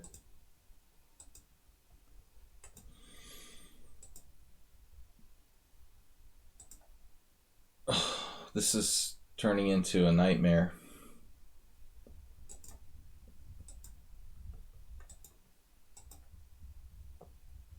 Objectively, I wonder where your king should be. A8, D7, G8, F8. Oh, no. You did G6. I really wanted to set up C5, C4. But it's going to take a lot of work. You're going to have to move your queen, move your king, move your knight, play B5, set up your rooks. In the meantime, he's attacking like your H pawn. This is just too closed now, I think. You're attacking the head of the pawn chain. A dodgy plan, but interesting. Computer thinks white is better now. If he gets the E4 square as a lockdown outpost, yeah, he probably is better. It's like that would be like an acerbate check Benoni. You know, he should definitely get into E4. Maybe you would play bishop G5. But it feels like you could even get overextended. So he went for it, but the wrong way. This is a nice move. My favorite move of the game thus far by Jim. Sacrificing a pawn. Sacrificing a pawn to destroy his plan. To use the E4 as an outpost for his pieces. That's excellent, you know? Because once he settles in there, I mean, white's going to have a huge position. Once he gets an ironclad lock on E4, it'll be very, very hard for black to do anything. So I think this is a good move. And now it's just a pawn. It's like a positional pawn sacrifice. Black has compensation for the sacrificed pawn. That white square bishop was actually a pretty good defender for white, if you ask me, for a knight on A6. This piece may seem like a bad bishop, but it's actually an excellent defensive prospect. So I'm not necessarily on board with this decision to play bishop takes A6. I don't think it's that inconvenient for black, and I don't think the black king is in any real danger because the bishop takes A6. It's like a one-move threat, and now black is better. Still you have the C4. But it seems like you should be attacking G2. So if you play like rook G8, can he castle kingside? You could sack a rook. That'd be crazy. Like here, here, here, here, check. King H1. Is that the end of the line? Knight E5. Damn, we need another move. This just doesn't work. Sadly, it doesn't work. You can't sack a rook. Anyway. So if he castles queenside, it looks ugly because of C4, but he can take, and A3 is protected. But eventually C4 might hit. I would still think about castling queenside. Oh, he's just dropping a knight. Okay. Yeah, he's dropping the knight. Can't castle queenside. Maybe queen E2, and he drops his G2 pawn, but that's not necessarily decisive. Yeah, queen G2, rook F8. He can't defend the knight in F2. That's a shitty piece. Second time I've seen that today, Jim. You know, ironically, this is where Move 11's opponent's knights ended up. Like the same place. The same kind of thing happened where the knights just sat there stupidly and they did nothing. And C4. Wow. Another positional pawn sacrifice.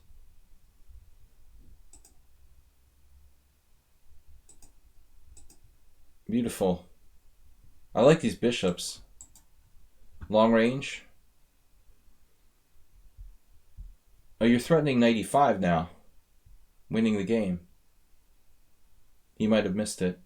Doesn't look so. He played rook F1. I mean, this is a devastating move. There's no good defense to that.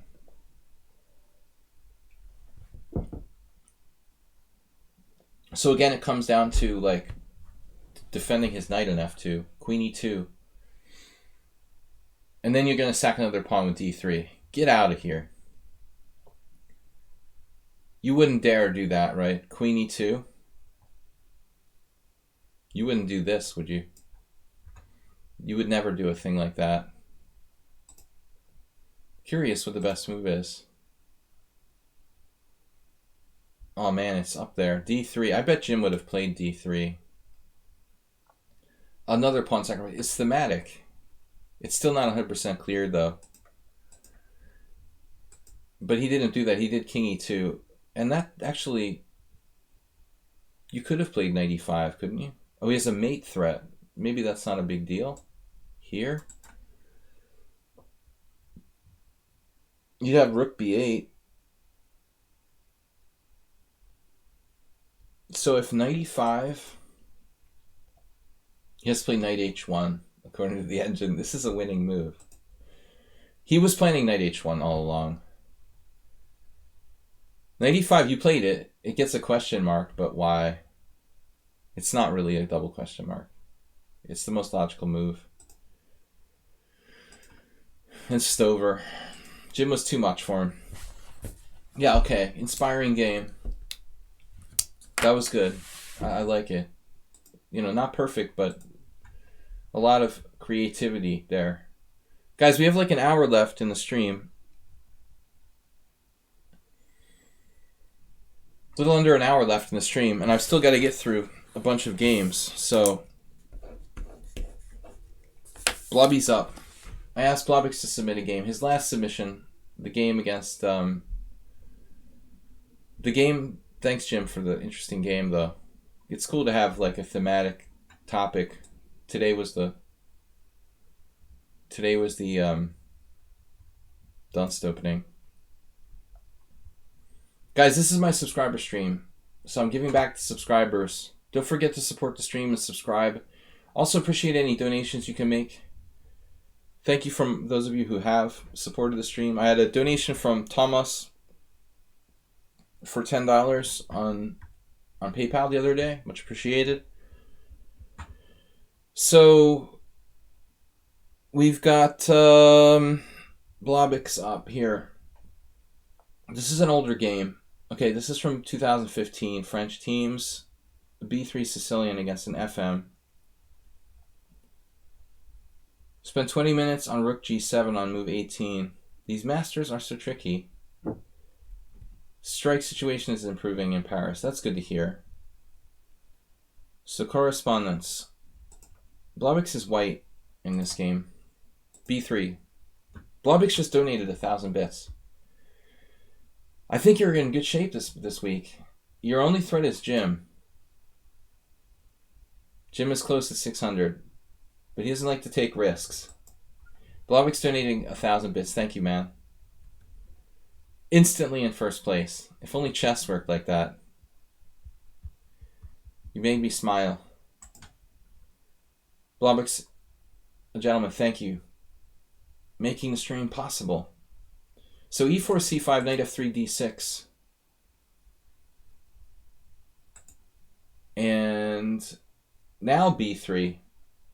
I would think like this would probably be the least popular variation to play b3 against. e6 is really popular. It seems like I see b3 a lot against e6. And against knight c6, yeah, maybe there's not a lot of difference between knight c6 and d6, I suppose. So b3. Interesting move now is knight f6. You would play knight c3, I presume. Knight f6, knight c3, Jabava. That's like a delayed b3. That's funny. You know, I've never seen anyone do that, oddly. I never remember a game going like this. You know, e4, c5, knight f3, d6, knight c3. Well, how would that happen, really? Right? I mean, Yeah, how would this? Nobody does this move order. Knight f6.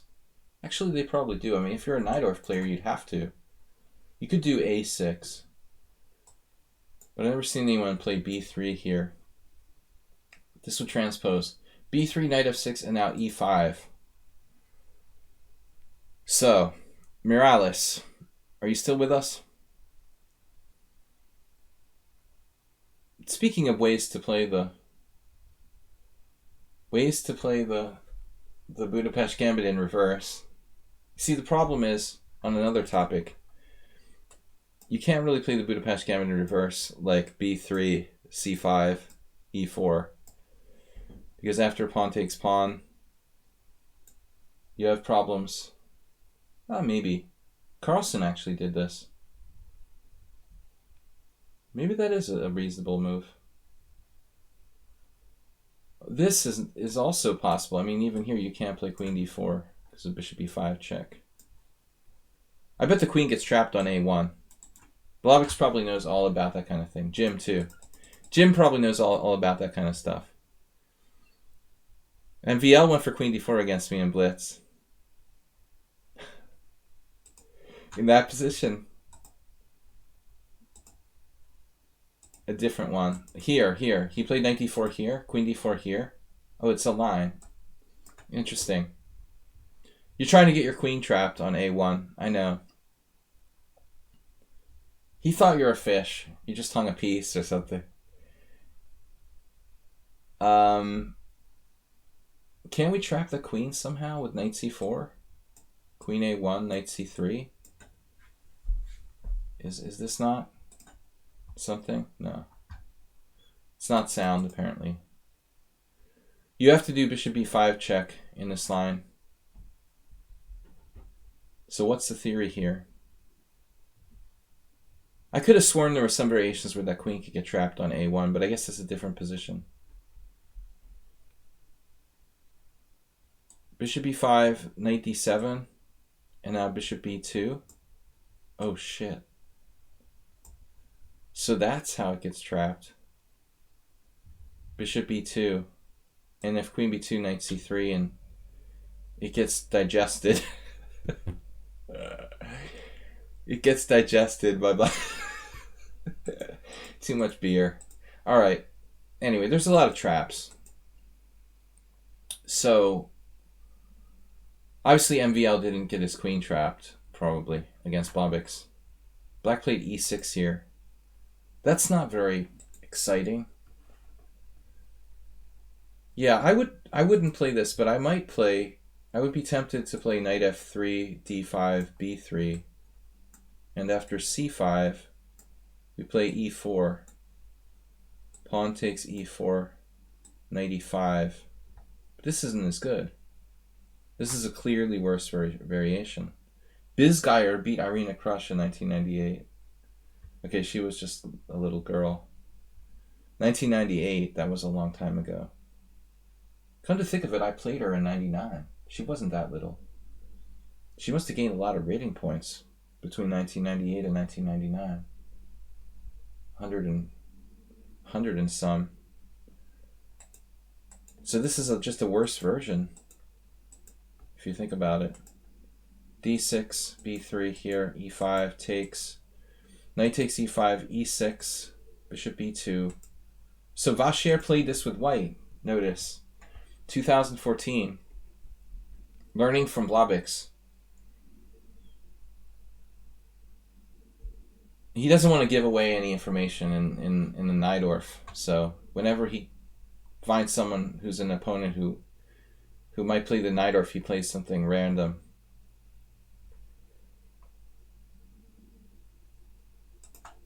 Bishop e7.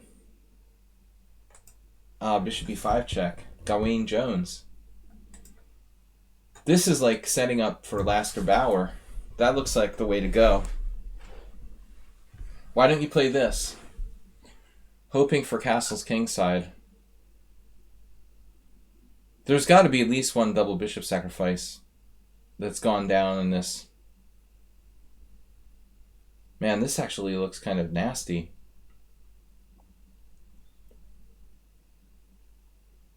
The engine has it like +1. I mean, obviously black doesn't have to castle. That seems kind of crazy. I would think you ought to play bishop d3. You have your own system. Okay, bishop b5 check. Although I think trading pieces probably favors black's defensive chances.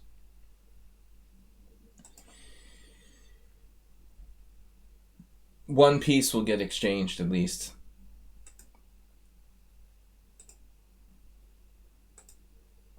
You never shared this game before, right? Queen d5?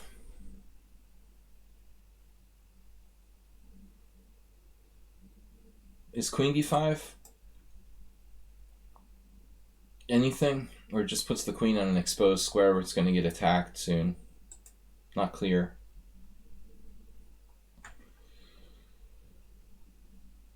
Your game isn't in the database.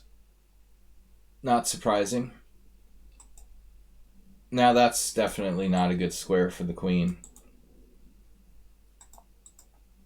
This queen has no relation to anything. It's actually going to get hit by knight a3, knight c4. If I were black here, I would probably play bishop d7, but that loses a pawn.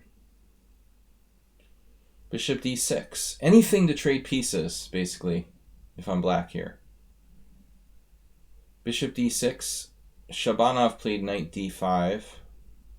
That's trying to play bishop f6. Jim, thanks for the donation. Tying with Blobix for first place. Blobix says first on tiebreak. Thank you, Jim.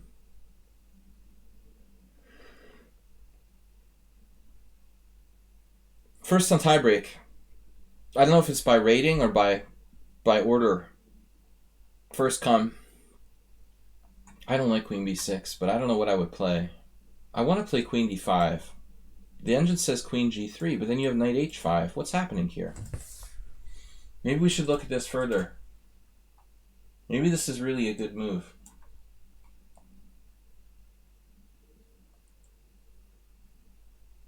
Queen g3, knight h5, queen e3, and then bishop f6. And he's, haha, traded pieces. Traded pieces. The engine says this wins a pawn. Maybe. So white keeps some kind of nagging advantage, no matter what. Typical. It just keeps some sort of nagging advantage. But again, I really think you should play bishop d3. I mean, it seems more your style. Blobix is not the endgame expert. He likes the middle game kill. So I think bishop e5 should be replaced with bishop d3. Now he's going. He's shuffling over to the king side. Very logically. He never intended to stay on b5. That's the problem with queen b6. That's a tempo.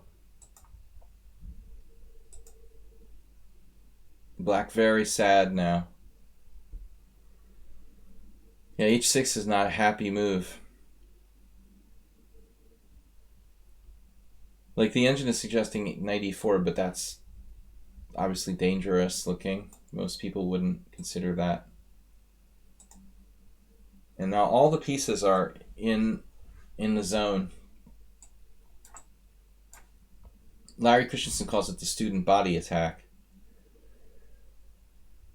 Basically, rook e3, rook g3 resigns if black doesn't do something fast. You might not even need to move your knight from a3 to execute here. He just didn't even.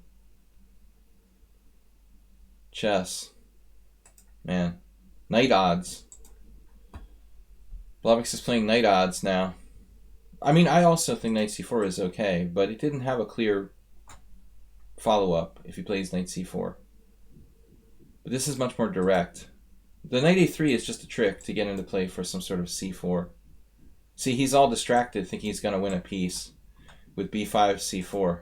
Now he realizes it's too late. We'll turn off the engine and look for the killer shot. Queen sacrifice, maybe. Bishop sacrifice on g7. They're not working. Rook g3.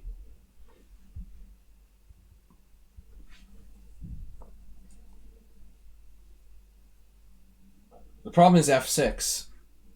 If f4, f6 slows you down. There is bishop e4, though.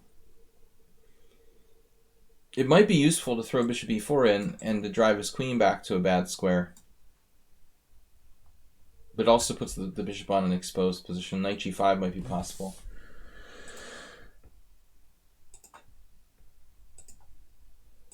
Yeah, here maybe now. Perhaps it's a mistake though. Maybe it's more easy for him to defend with queen e8 ideas. So where's the crushing blow here?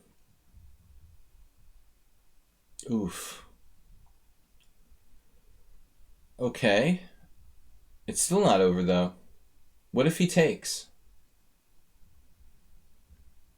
I don't understand. Doesn't he have takes? Queen h6, knight g5.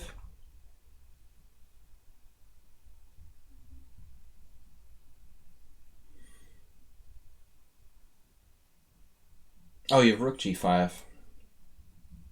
Oops. Does that even work?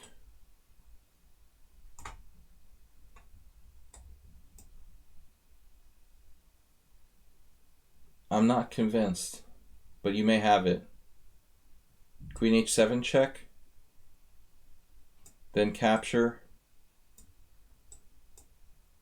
and then chess fatality. Probably some sort of fatal situation here. Yeah, black's lost. So that's easy for black to underestimate the power of that. He probably thought he had some sort of defense to queen takes h6, but it was too late, and then he had to play king h8. But this is wow.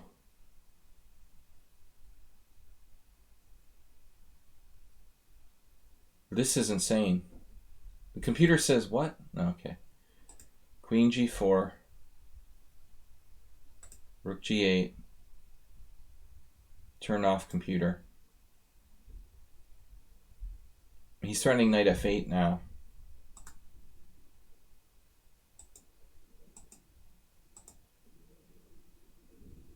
And rook h3, bishop f8. Rook takes h6, pawn takes h6. Does that work? What? So what's up with bishop f8?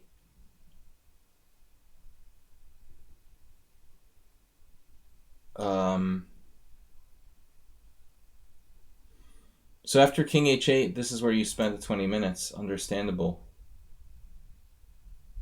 But what is up with this? Why is this over?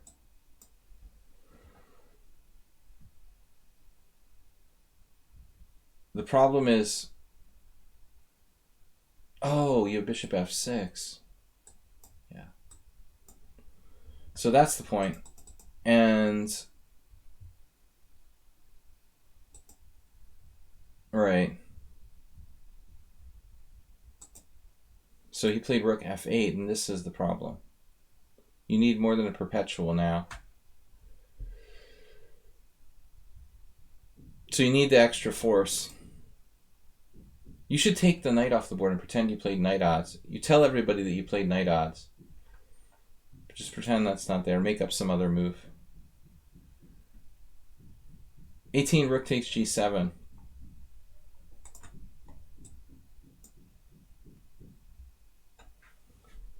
I don't have the faintest idea. Black must take, obviously.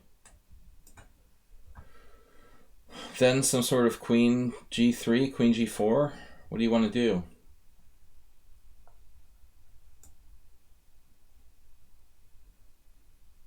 It looks vague to me. Okay, queen g3.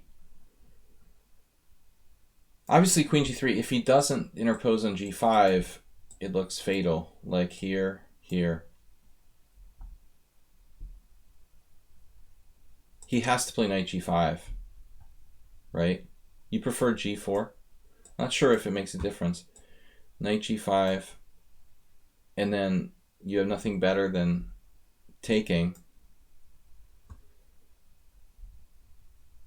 And this is what he spent 20 minutes thinking about. Well, what else is he supposed to play besides knight g5?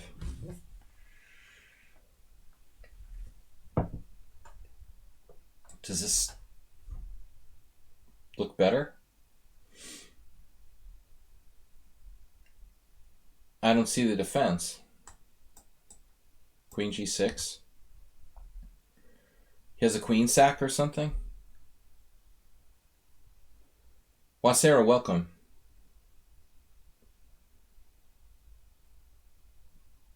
Yeah.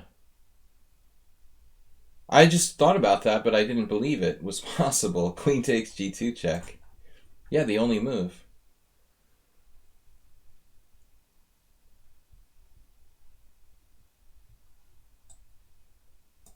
And if rook g8, you win back the material and black's okay. Amazing. That's amazing. So you actually found that over the board? And you didn't play this variation because of it? Or not?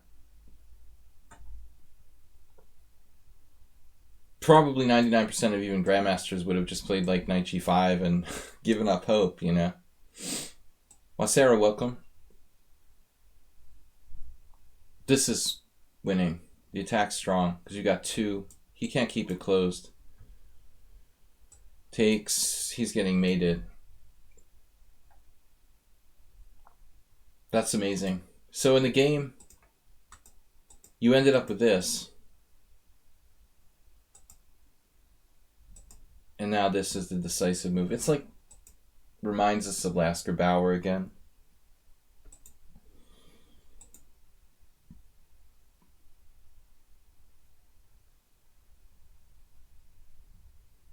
I want to sack my queen on g7. But it's not necessary. Fortunately, this must have been a very satisfying victory. And now, bishop f8, one would expect, right? But it's... So what happens on bishop f8? You just take here? Or what? You bring the knight in at that point? What was your plan on bishop f8? You bring the knight in, that's literally the best move. That would be funny. Knight c4 was literally the best move. That's an awesome game, man. Thanks for sharing. All right, we got time for a couple more games. WJ Loof. We got to move fast. 25 minutes for like 30 minutes for 4 more games. WJ Loof, thank you for your donation earlier. But if you try to sell it as a night odds game, then you're gonna have to play rook takes f6 check and win with this variation. I was just thinking queen g8, pretending there's no knight on the board. Would it still be enough to win?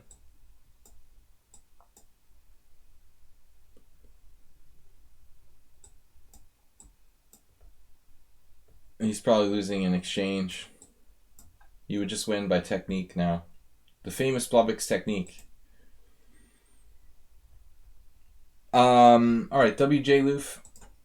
Guys, just reminding you, thank you for supporting the stream tonight. Blobix, Jim, WJ Loof, Warnaki. I'd like to... struggling with the French, but I remembered the bishop sacrifice at the end. Would be grateful for advice.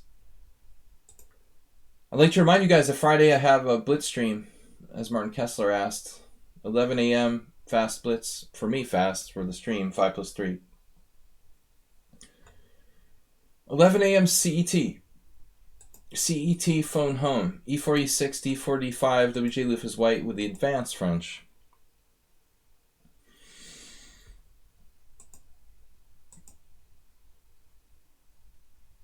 You need more middle game study material.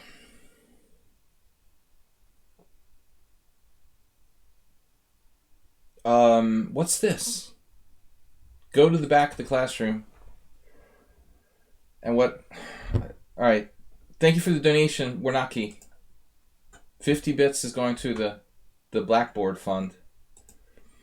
We're going to get like a whiteboard or a blackboard, one of those flipping ones that you can wheel in. Put it behind me, and then we'll highlight certain topics or something, you know. Bishop e3. This is a very strange move. If you really like this, then, as I mentioned to Acerbate, you can do like a... You can do the Kuprejcik style, like c3, knight c6. This is actually a move here. You see Kuprejcik, he died last year. He was a very strong tactician, ironically. Really great attacking player. But he had some kind of weird ideas in the opening. This was one of them. He had his own analysis on this kind of independent variation against the advanced variation, but I think it's not that great for white. It's okay. Gibraltar Viewers Tournament. Wave is coming soon. The Gibraltar Viewers Tsunami. Oh, that's where they are. Watching Dr. John. WG Live, thanks for the donation. But this is weird. I've never seen anyone play knight f3, knight c6, bishop e3 before. There's the gambit. You know, these Nimzovich style gambits with bishop d3. But otherwise, you should just play the normal move, you know, with c3. Another independent variation is interesting, is d takes c5. Another one of Nimzovich's experiments. And queen g4 is always fun. Alright, so knight f3, knight c6, bishop e3. Very strange move. Black plays queen b6. You have to keep in mind this we have to set up some kind of idea here, what we're going to do in this poison pawn scenario. There are two options, I guess. You can... I don't like b3 a whole lot. You can play knight c3 and try to play it like a London. Probably that's dangerous for black. I guess the queen could get trapped. I'm still not sure. What's happening here on like c4? This idea of bishop b4 check. Better for white according to the engine. So this is dangerous. Legitimately dangerous to take the pawn. You know what's funny? This position has never arisen in any games here in the Master Opening Explorer. So knight c3 is not a bad move. The other option, this seems playable, and the other option is to just go here and just basically jettison the b2 pawn for the sake of development. But I am not playing this. I will not play b3 in this position. I think it's ugly. But basically you shouldn't play bishop e3. You know, this is just not a move. This must be played first. Or you play one of those other lines. But anyway, making the best of the situation here. Black could try to snap this pawn, it looks like, now. He could probably try to eat this. Many a pawn grabber would take that pawn, Korchnoi included. Snap the pawn and maybe run away.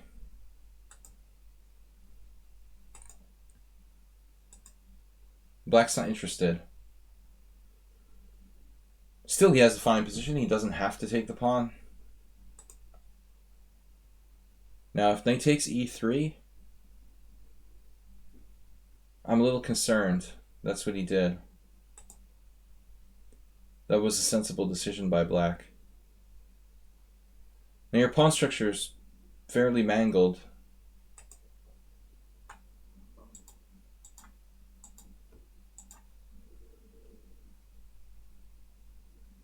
The only hope being the active play along the F file, but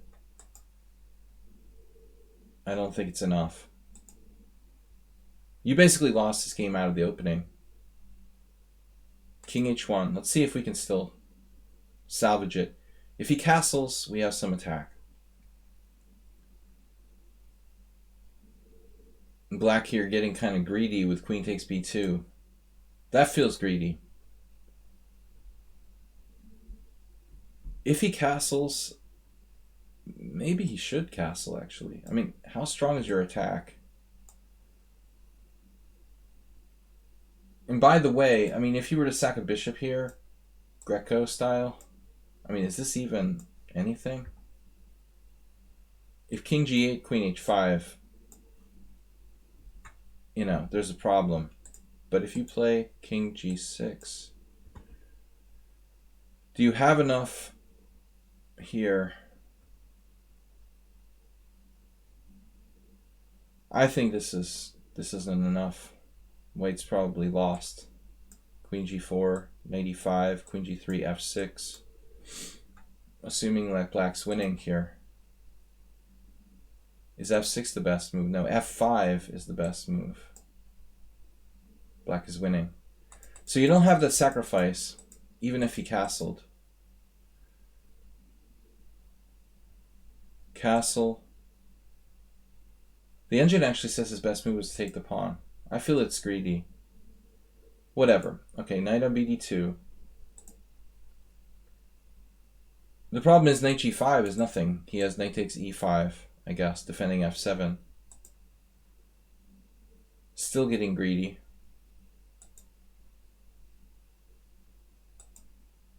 Now trading pieces, which is sensible to some degree.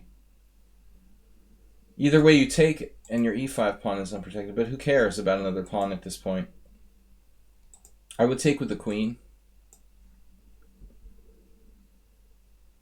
I think I would take with the queen, hoping that he takes on e5 and we can chase around his king with bishop e5 check. Actually, maybe he can't even do that. I don't know. But here he has queen takes e5. I think you're done now. It's basically done. After queen takes e5, you don't have enough. You're down several pawns. He's safe. But if you play here knight takes, I mean queen takes d2. This is dangerous. Still dangerous for black.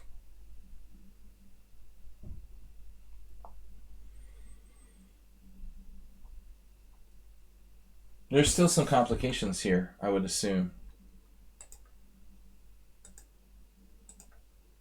Now I think it's over. No, in this line, if you take with the queen, yeah, he's probably winning if he plays carefully. But from the practical standpoint, after this, yeah, after this, this, check. I don't know where he goes. f8, e7. Obviously, well, actually, he's lost here beautifully. He actually has to play king d8. Well, maybe king f8.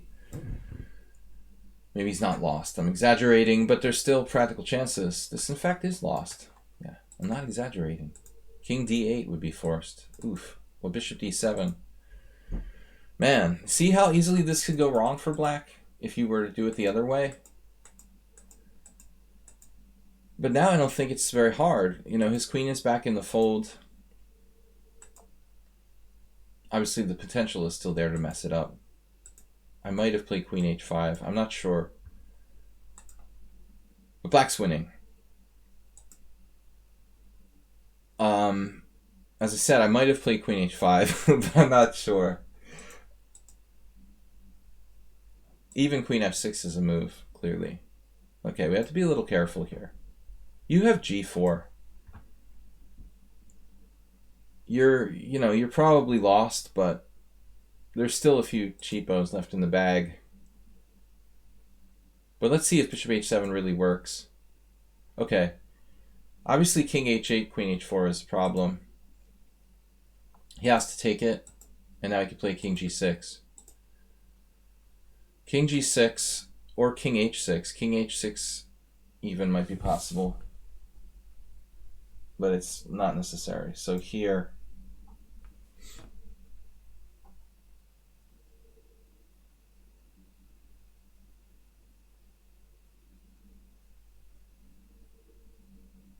I mean, it feels like you're down a lot of material. Probably black should be winning.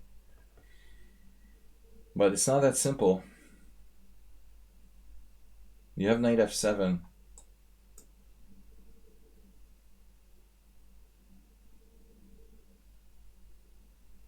After knight f7, queen c7.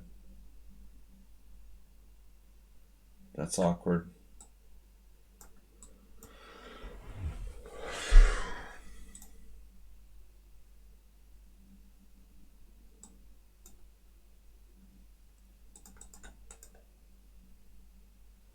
Wow.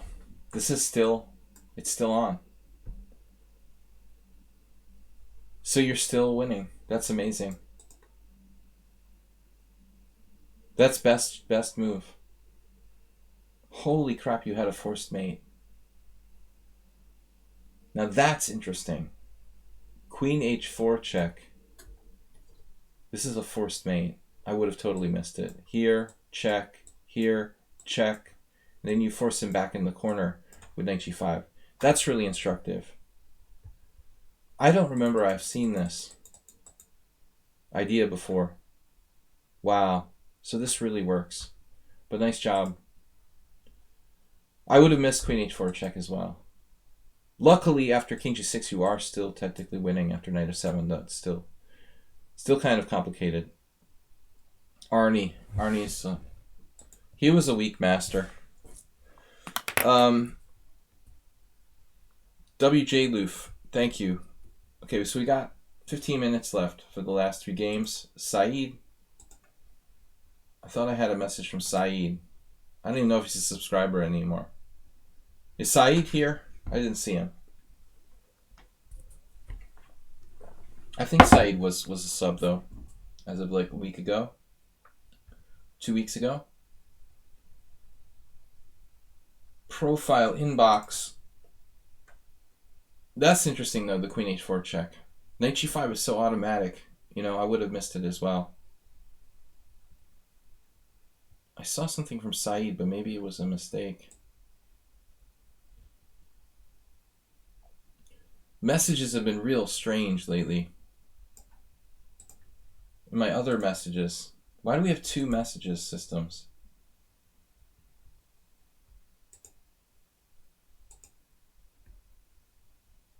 It's just getting more and more bizarre around here with the messages. Yeah, I don't think 2 hours ago, Saeed. Okay. Is that right? 2 hours ago he invited me to this?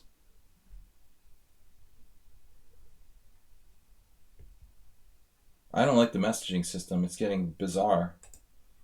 So Saeed was white. Let me make sure we haven't seen this. Yeah, we already saw this, right? We saw this game. We did this game. Alright, so this is an old game. Martin Kessler was up next. Thank you, messaging system, for being so confusing.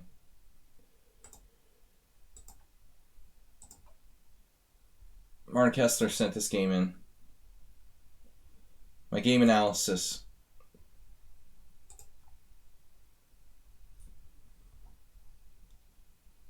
Blizzard is Martin Kessler.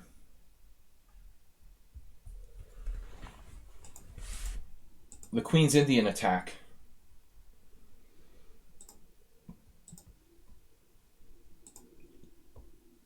Quiet reaction. The Queen's Indian attack, very deadly. I remember I had this book, The Queen's Indian, and I can't remember who the author was. It was an RHM Press book. It was like 5 different authors. It was probably multiple. So at the end there was one chapter called The Queen's Indian Attack. I always thought that was kind of amusing. But Bishop b2, Lasker Bauer, Lasker Bauer alert, Bishop d3. We could get there. No, we need a pawn in f4. What am I talking about? It's still possible. C5, knight e5, castles, f4, knight c6. Doesn't seem right. We might be able to transpose to Lasker Bauer if we're careful. But no. Alright. Bishop e2. Zlatko. bd7. The only good plan of this is like b6, bishop b7, I guess. Other than that, I don't really like knight bd7. Castles, d4. d4 is okay. You know, I think that I like c4. It's more dynamic. But that's just a personal thing. And then that move. Yeah, I mean, c6, obviously b6, trying to play bishop b7 to get control of e4 makes the most sense. It looks like we could get... I mean, it feels like your bishop should be on d3, really, in this sort of...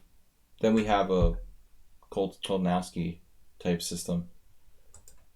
Knight bd2, so it's like equal, but black's played the stupid c6 passive move. b6, c4, okay. Bishop b7, a3, yeah, it's okay. Rook c8's a good move. And now b4. This reminds me of something I saw recently. Mr. Coffee? Somebody else, maybe it wasn't Mr. Coffee, someone else had a game similar to this. Yabadis had a game similar to this recently. b4 is reasonable here. D takes c4, take with the knight. I like it.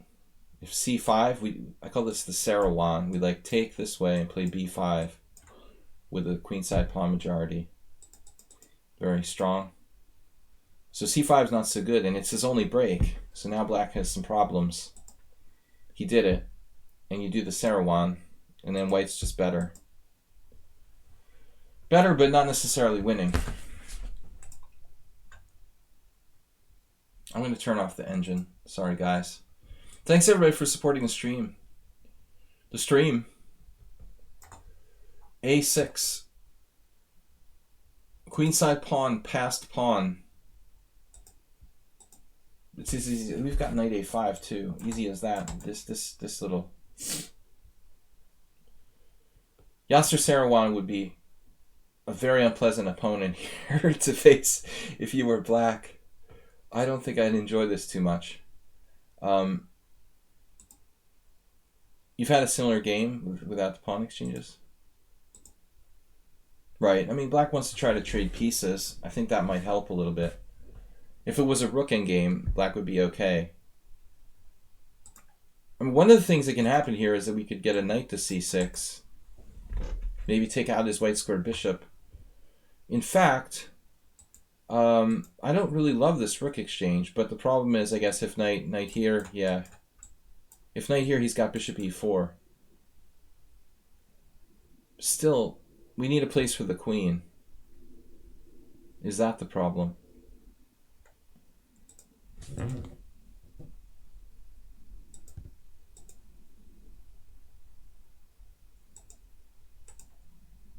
Diagonal. But this is different now. You have that move. And obviously we're all expecting queen e4 now. What's the deal with that? 4 Raiders from Peter Baucus. The Los Angeles Raiders. Polish Raiders. Queen e4. This is strangely passive. I mean, how's our endgame for black here if we go this way? It shouldn't be that bad. So obviously bishop d3, but then you have queen, I thought queen g4. What's the deal with this? Why is this so bad? h3? I'm not getting this. Why is this so bad? Knight c6, and that's all. Nice. So that's what I was talking about. You take out the white square bishop and you have a passed pawn. That's exactly what could happen to black if you're playing Yasser Seirawan. So instead black goes like passive with queen c8. At least that stops knight c6 apparently.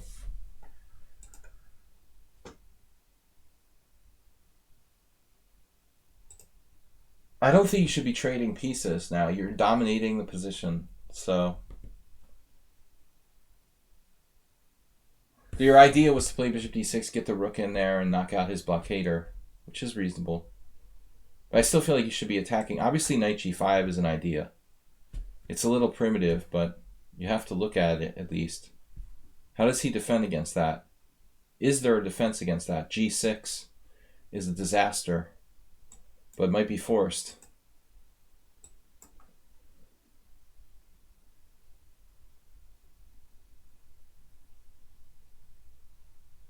There's no other way to defend h7, so you have to play g6, and then the long diagonal looks really bad.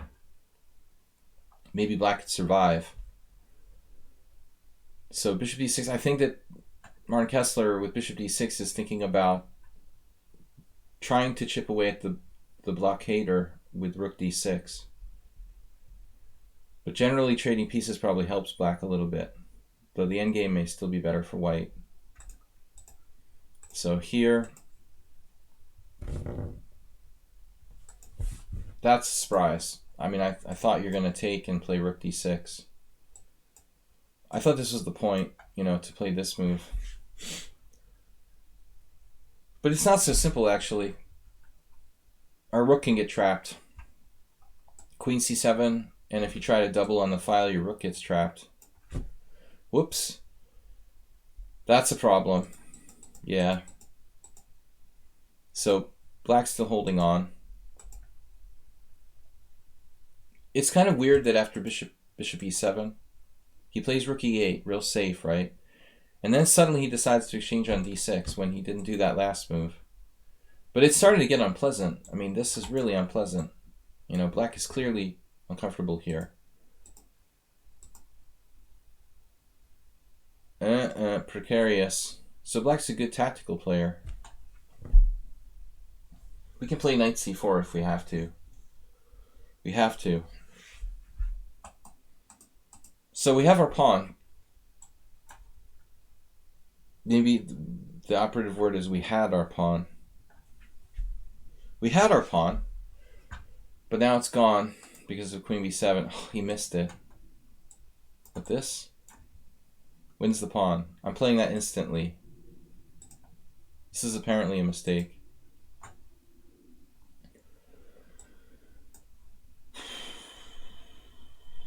What are you going to play? I mean, you just lose your b pawn. Bishop f3, queen b5. Still white has drawing chances with a better structure. Oh, this is analysis. There's some tactical variation the computer analyzed. You get your pawn back. All right. The c pawn was kind of weak anyway. Bishop d5, rook a6, rook d8, b6. That's the plan. And then f3. Yeah, you've got now safe king. Nothing can touch these pawns. And your pawn is just winning on the queen side. It's a blitz game though, guys. This isn't a long game. We don't analyze that many blitz games. You have to keep in mind. Both sides are down under a minute on the clock. So there's going to be a lot of blunders and stuff.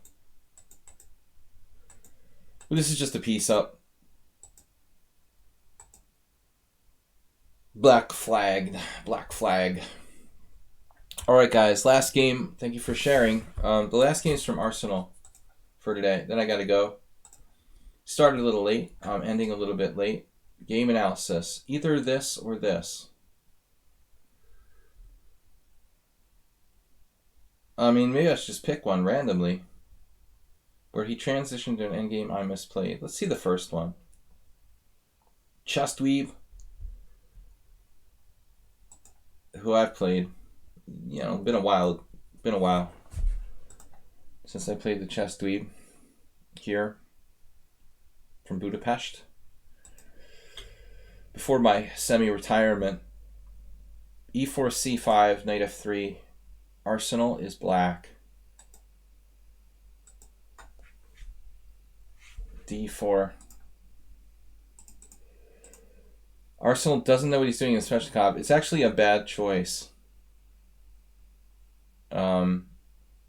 You know what's funny? I definitely prefer the longer games in general, but it doesn't mean you can't submit to faster games. I saw Danish play this in a tournament game here, one of the last ones that we played in mutually. Maybe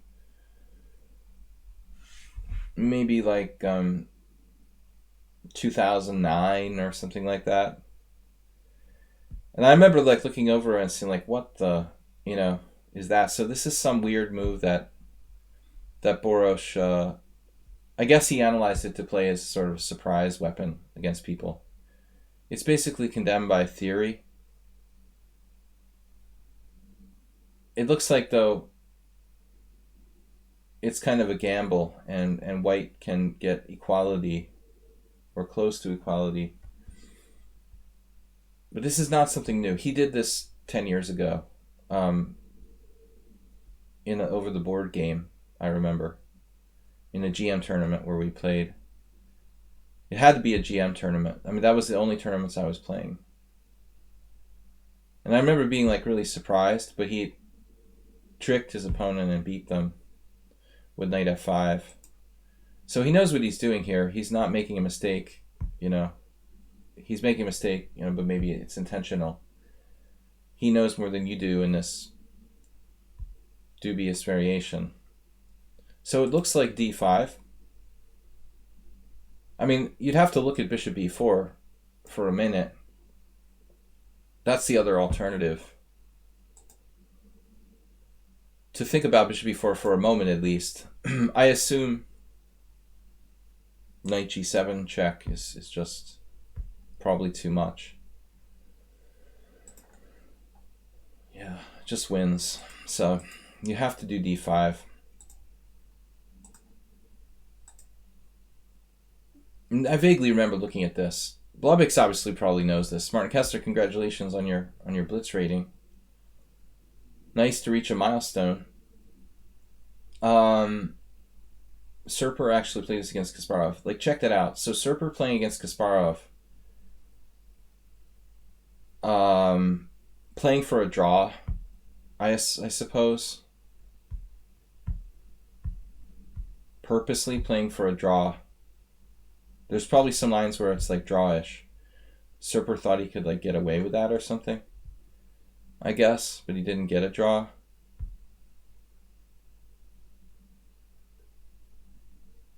Blobix recommends knight f3.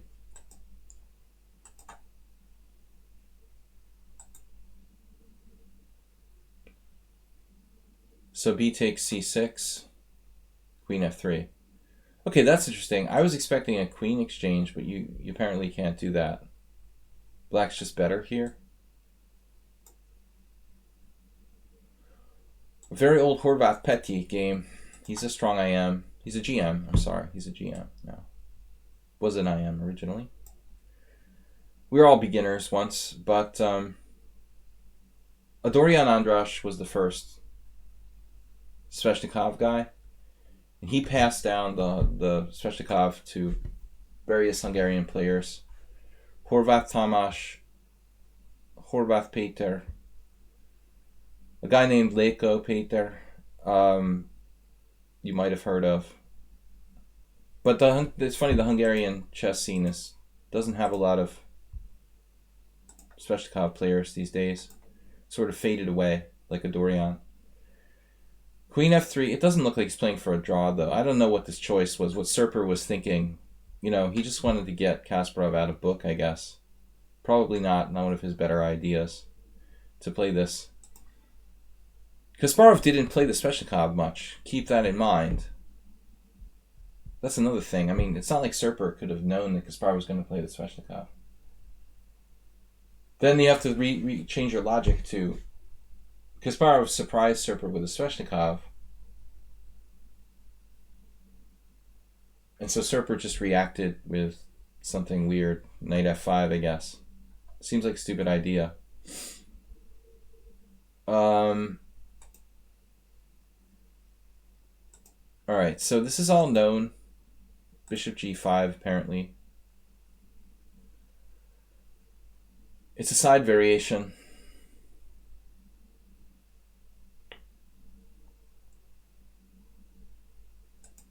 Bishop takes c2. It's funny that no one's tried that. You're supposed to play e4. I didn't know this line. I wouldn't play it with white, and I don't really play the Sveshnikov with black.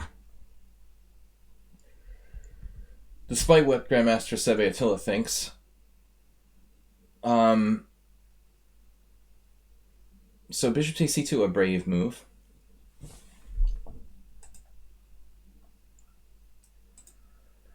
You know what's funny though? I mean, everything else aside, like, I don't understand why white would play rook c1. It seems like white should just outstrip black in development here, if it's white to move. The bishop on c2 isn't threatening anybody. It just took a kind of irrelevant pawn. So I would think like Boros would be okay, looking at bishop f6, maybe like rejecting it for some reason. It wasn't good enough. Looking at weird stuff like bishop e5, you know, developing quickly. This is a surprising move, actually. It's not bad, but I mean, that's certainly not what I would expect. Yeah, I guess Arsenal should just like retreat or something back back to f5. He puts in e4. And I mean, I think your pawn is overextended a bit. Boros playing very positionally. Kasparov played it with transpositions. I mean, you can't reach it really with a Skaveningen, Blobix. So he played two knights, Sicilian. But I mean, that's not really very typical for his repertoire either. Kasparov didn't really play like the two knights variation. Or whatever it's called. Three knight, I don't know what you call that. Knight c6, knight f6, e6.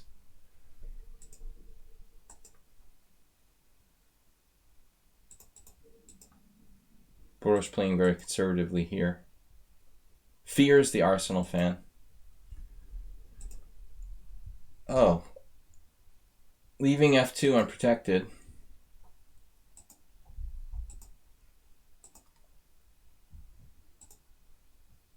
The engine wants to develop with rook e1 check, but keep in mind white's playing a simul. He has very short time, probably. h6, playing safe, simple chess. Take the pawn. And now we have a king in the center of the board, but the c file actually looks like a safe haven for the white king. He can probably bank on c2 at a safe position, and now white's structure is better. I think I would rather be white here. It was a messy game. There's where he goes. So everything else aside, white has a better structure. But I think Arsenal fan is lucky to get this far, not knowing the variation. Lucky to get this far.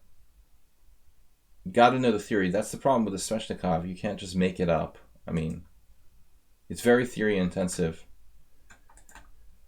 Now knight c3 and...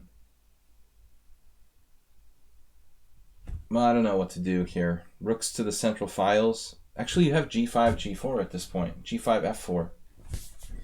It's a dubious move according to the computer, man. But that's very tempting.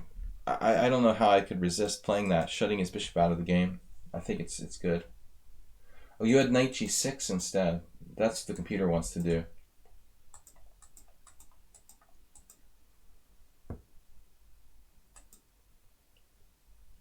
Nice game. Now black stands better. Bishop shut out. And despite his worse structure, black is more active than white. Rook d1, holding the line. Bishop c5, knight e4. Of course, Wade is a grandmaster. I like this move. Trying to get tricky with rook d5. He's trying to undermine your pawns. Was a good game. And now knight to d6, which I don't see a problem with at first glance. Computer is freaking out, according to the stored evaluation.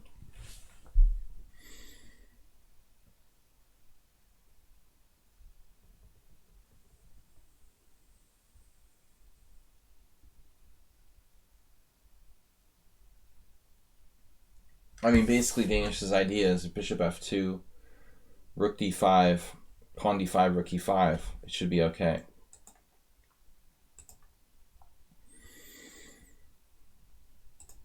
What about rook takes? Rook takes d1. You're just losing bishop f2. So he misses this. And Arsenal misses this. There's a check on e7 though, so it's still pretty complicated. It wasn't like black was losing a piece, white was losing a piece or something. But this is hanging, kids. Black's knight is hanging. So Arsenal went kind of nuts. Now I saw rook d8, but that's not going to work. Okay, so he has g3. That's the plan. And Danish makes a crazy move here. I mean, of course you should take on g3. And it's still... like, the bishop's actually kind of bad. So I wouldn't be confident if I was black that I was better at all here. This is crazy. To leave Arsenal's pawn on h2 is a crazy move. And he doesn't play takes. Does this work, though? Yeah, I can see it. Still, I wouldn't dare to play knight e4. So the idea is this f3, something like g3. It's very complicated. I mean, the pawn on h2 is extremely dangerous and extremely difficult to round up. So black could virtually do anything, like rook b8 maybe. The idea of c5 and a5 and levering and try to get the rook down. It's a maniac situation. I certainly wouldn't leave that pawn on h2.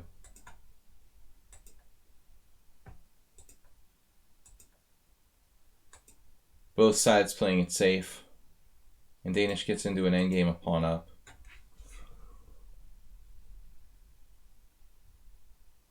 You don't want that pawn on h6, number one. First things first, you've got to play h5. Good job. h5 is like the only chance. You might be able to hold this. I don't like that white has outside. I don't like that he has rook pawns. King position is vital. f5 or d5. Oh. Now you have bishop f6. No. That's all right. Okay, that's all right. I think I like bishop f6 better. But whatever. You know, bishop c3 is going to end up losing a tempo. So you should go here. When he hits you with king d3, it's going to cost you time. Maybe bishop f6. The engine actually likes your move better, but I don't know why. Bishop c3, bishop takes a7, bishop takes b4. I'm surprised he lets you exchange. Does he have to? Can he play a3? Then just bishop b2. Maybe it doesn't change the situation that much. This is a problem that the outside pawn is... yeah, I mean, that's going to be an issue. The more outside pawn probably wins. This was apparently a mistake. He's stuck with the pawn on h4. Okay, so he blunders his pawn with bishop e1. Danish just blunders with this move, and Arsenal misses it. Don't you have this?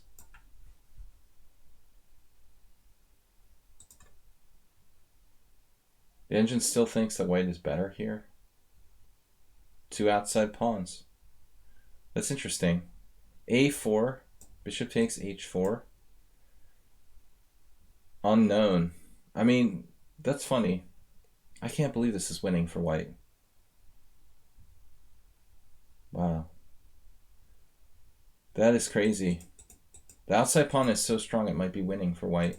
You know he's up no material. So king d5 was a good move. That's incredible judgment, man. But you have a passed pawn. Incredible judgment. I would have gone for the material there.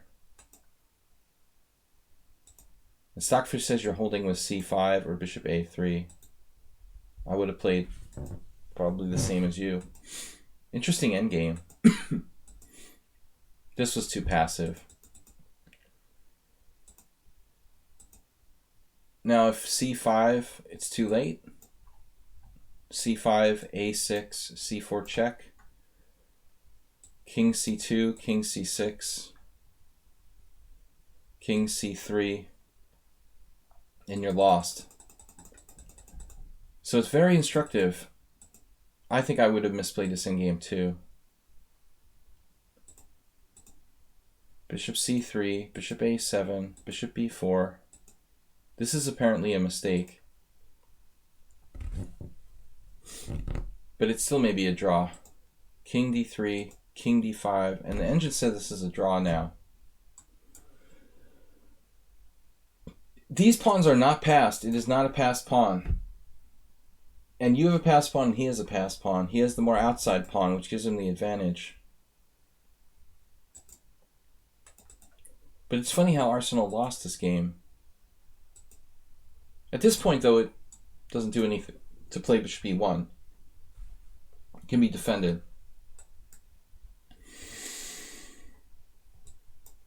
This is the instructive position.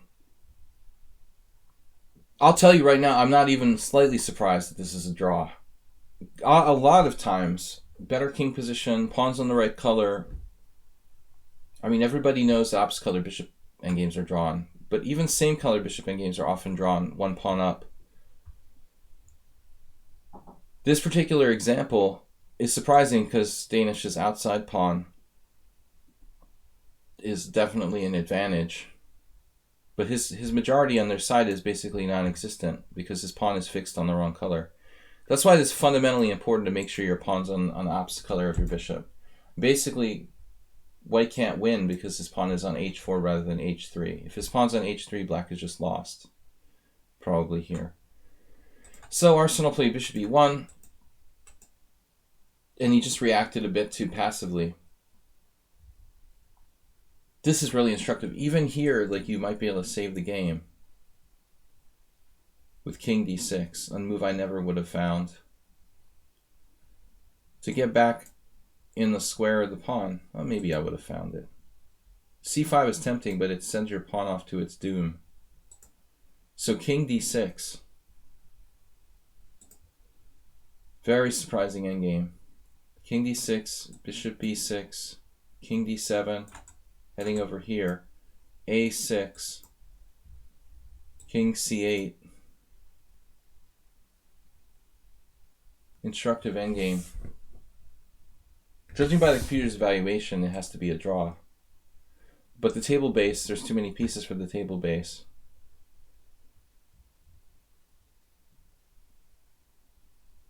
White should be able to approach the king side pawn. Then what do we do? Bishop g3. We're never going to be able to keep that pawn on h5. So we eventually have to put it on h4. And we don't like it, but there it is. Then white will try to attack it.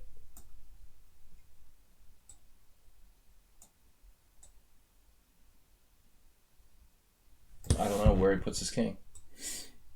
King at king e6. We're not making progress. I think this is probably a draw, but it's really complicated. Anyway, guys, I have to go. It's been fun. I'll be back on Friday. Thank you for submitting the games and joining me for the analysis session. Next stream, Friday morning, tomorrow. It's 6:30, excuse me, 11 a.m. CET here. See you guys tomorrow, 11 a.m. Fast blitz, 5+3. Okay. Bye-bye. Thanks for sharing the games, guys. Bye-bye. Thanks, Bobix. Thanks, everybody. Thanks, Mr. Coffee. I will see you tomorrow. Jim, Bobix, thanks for your donations. Cheers, guys. WJ Loof. Thank you all. I'll see you later.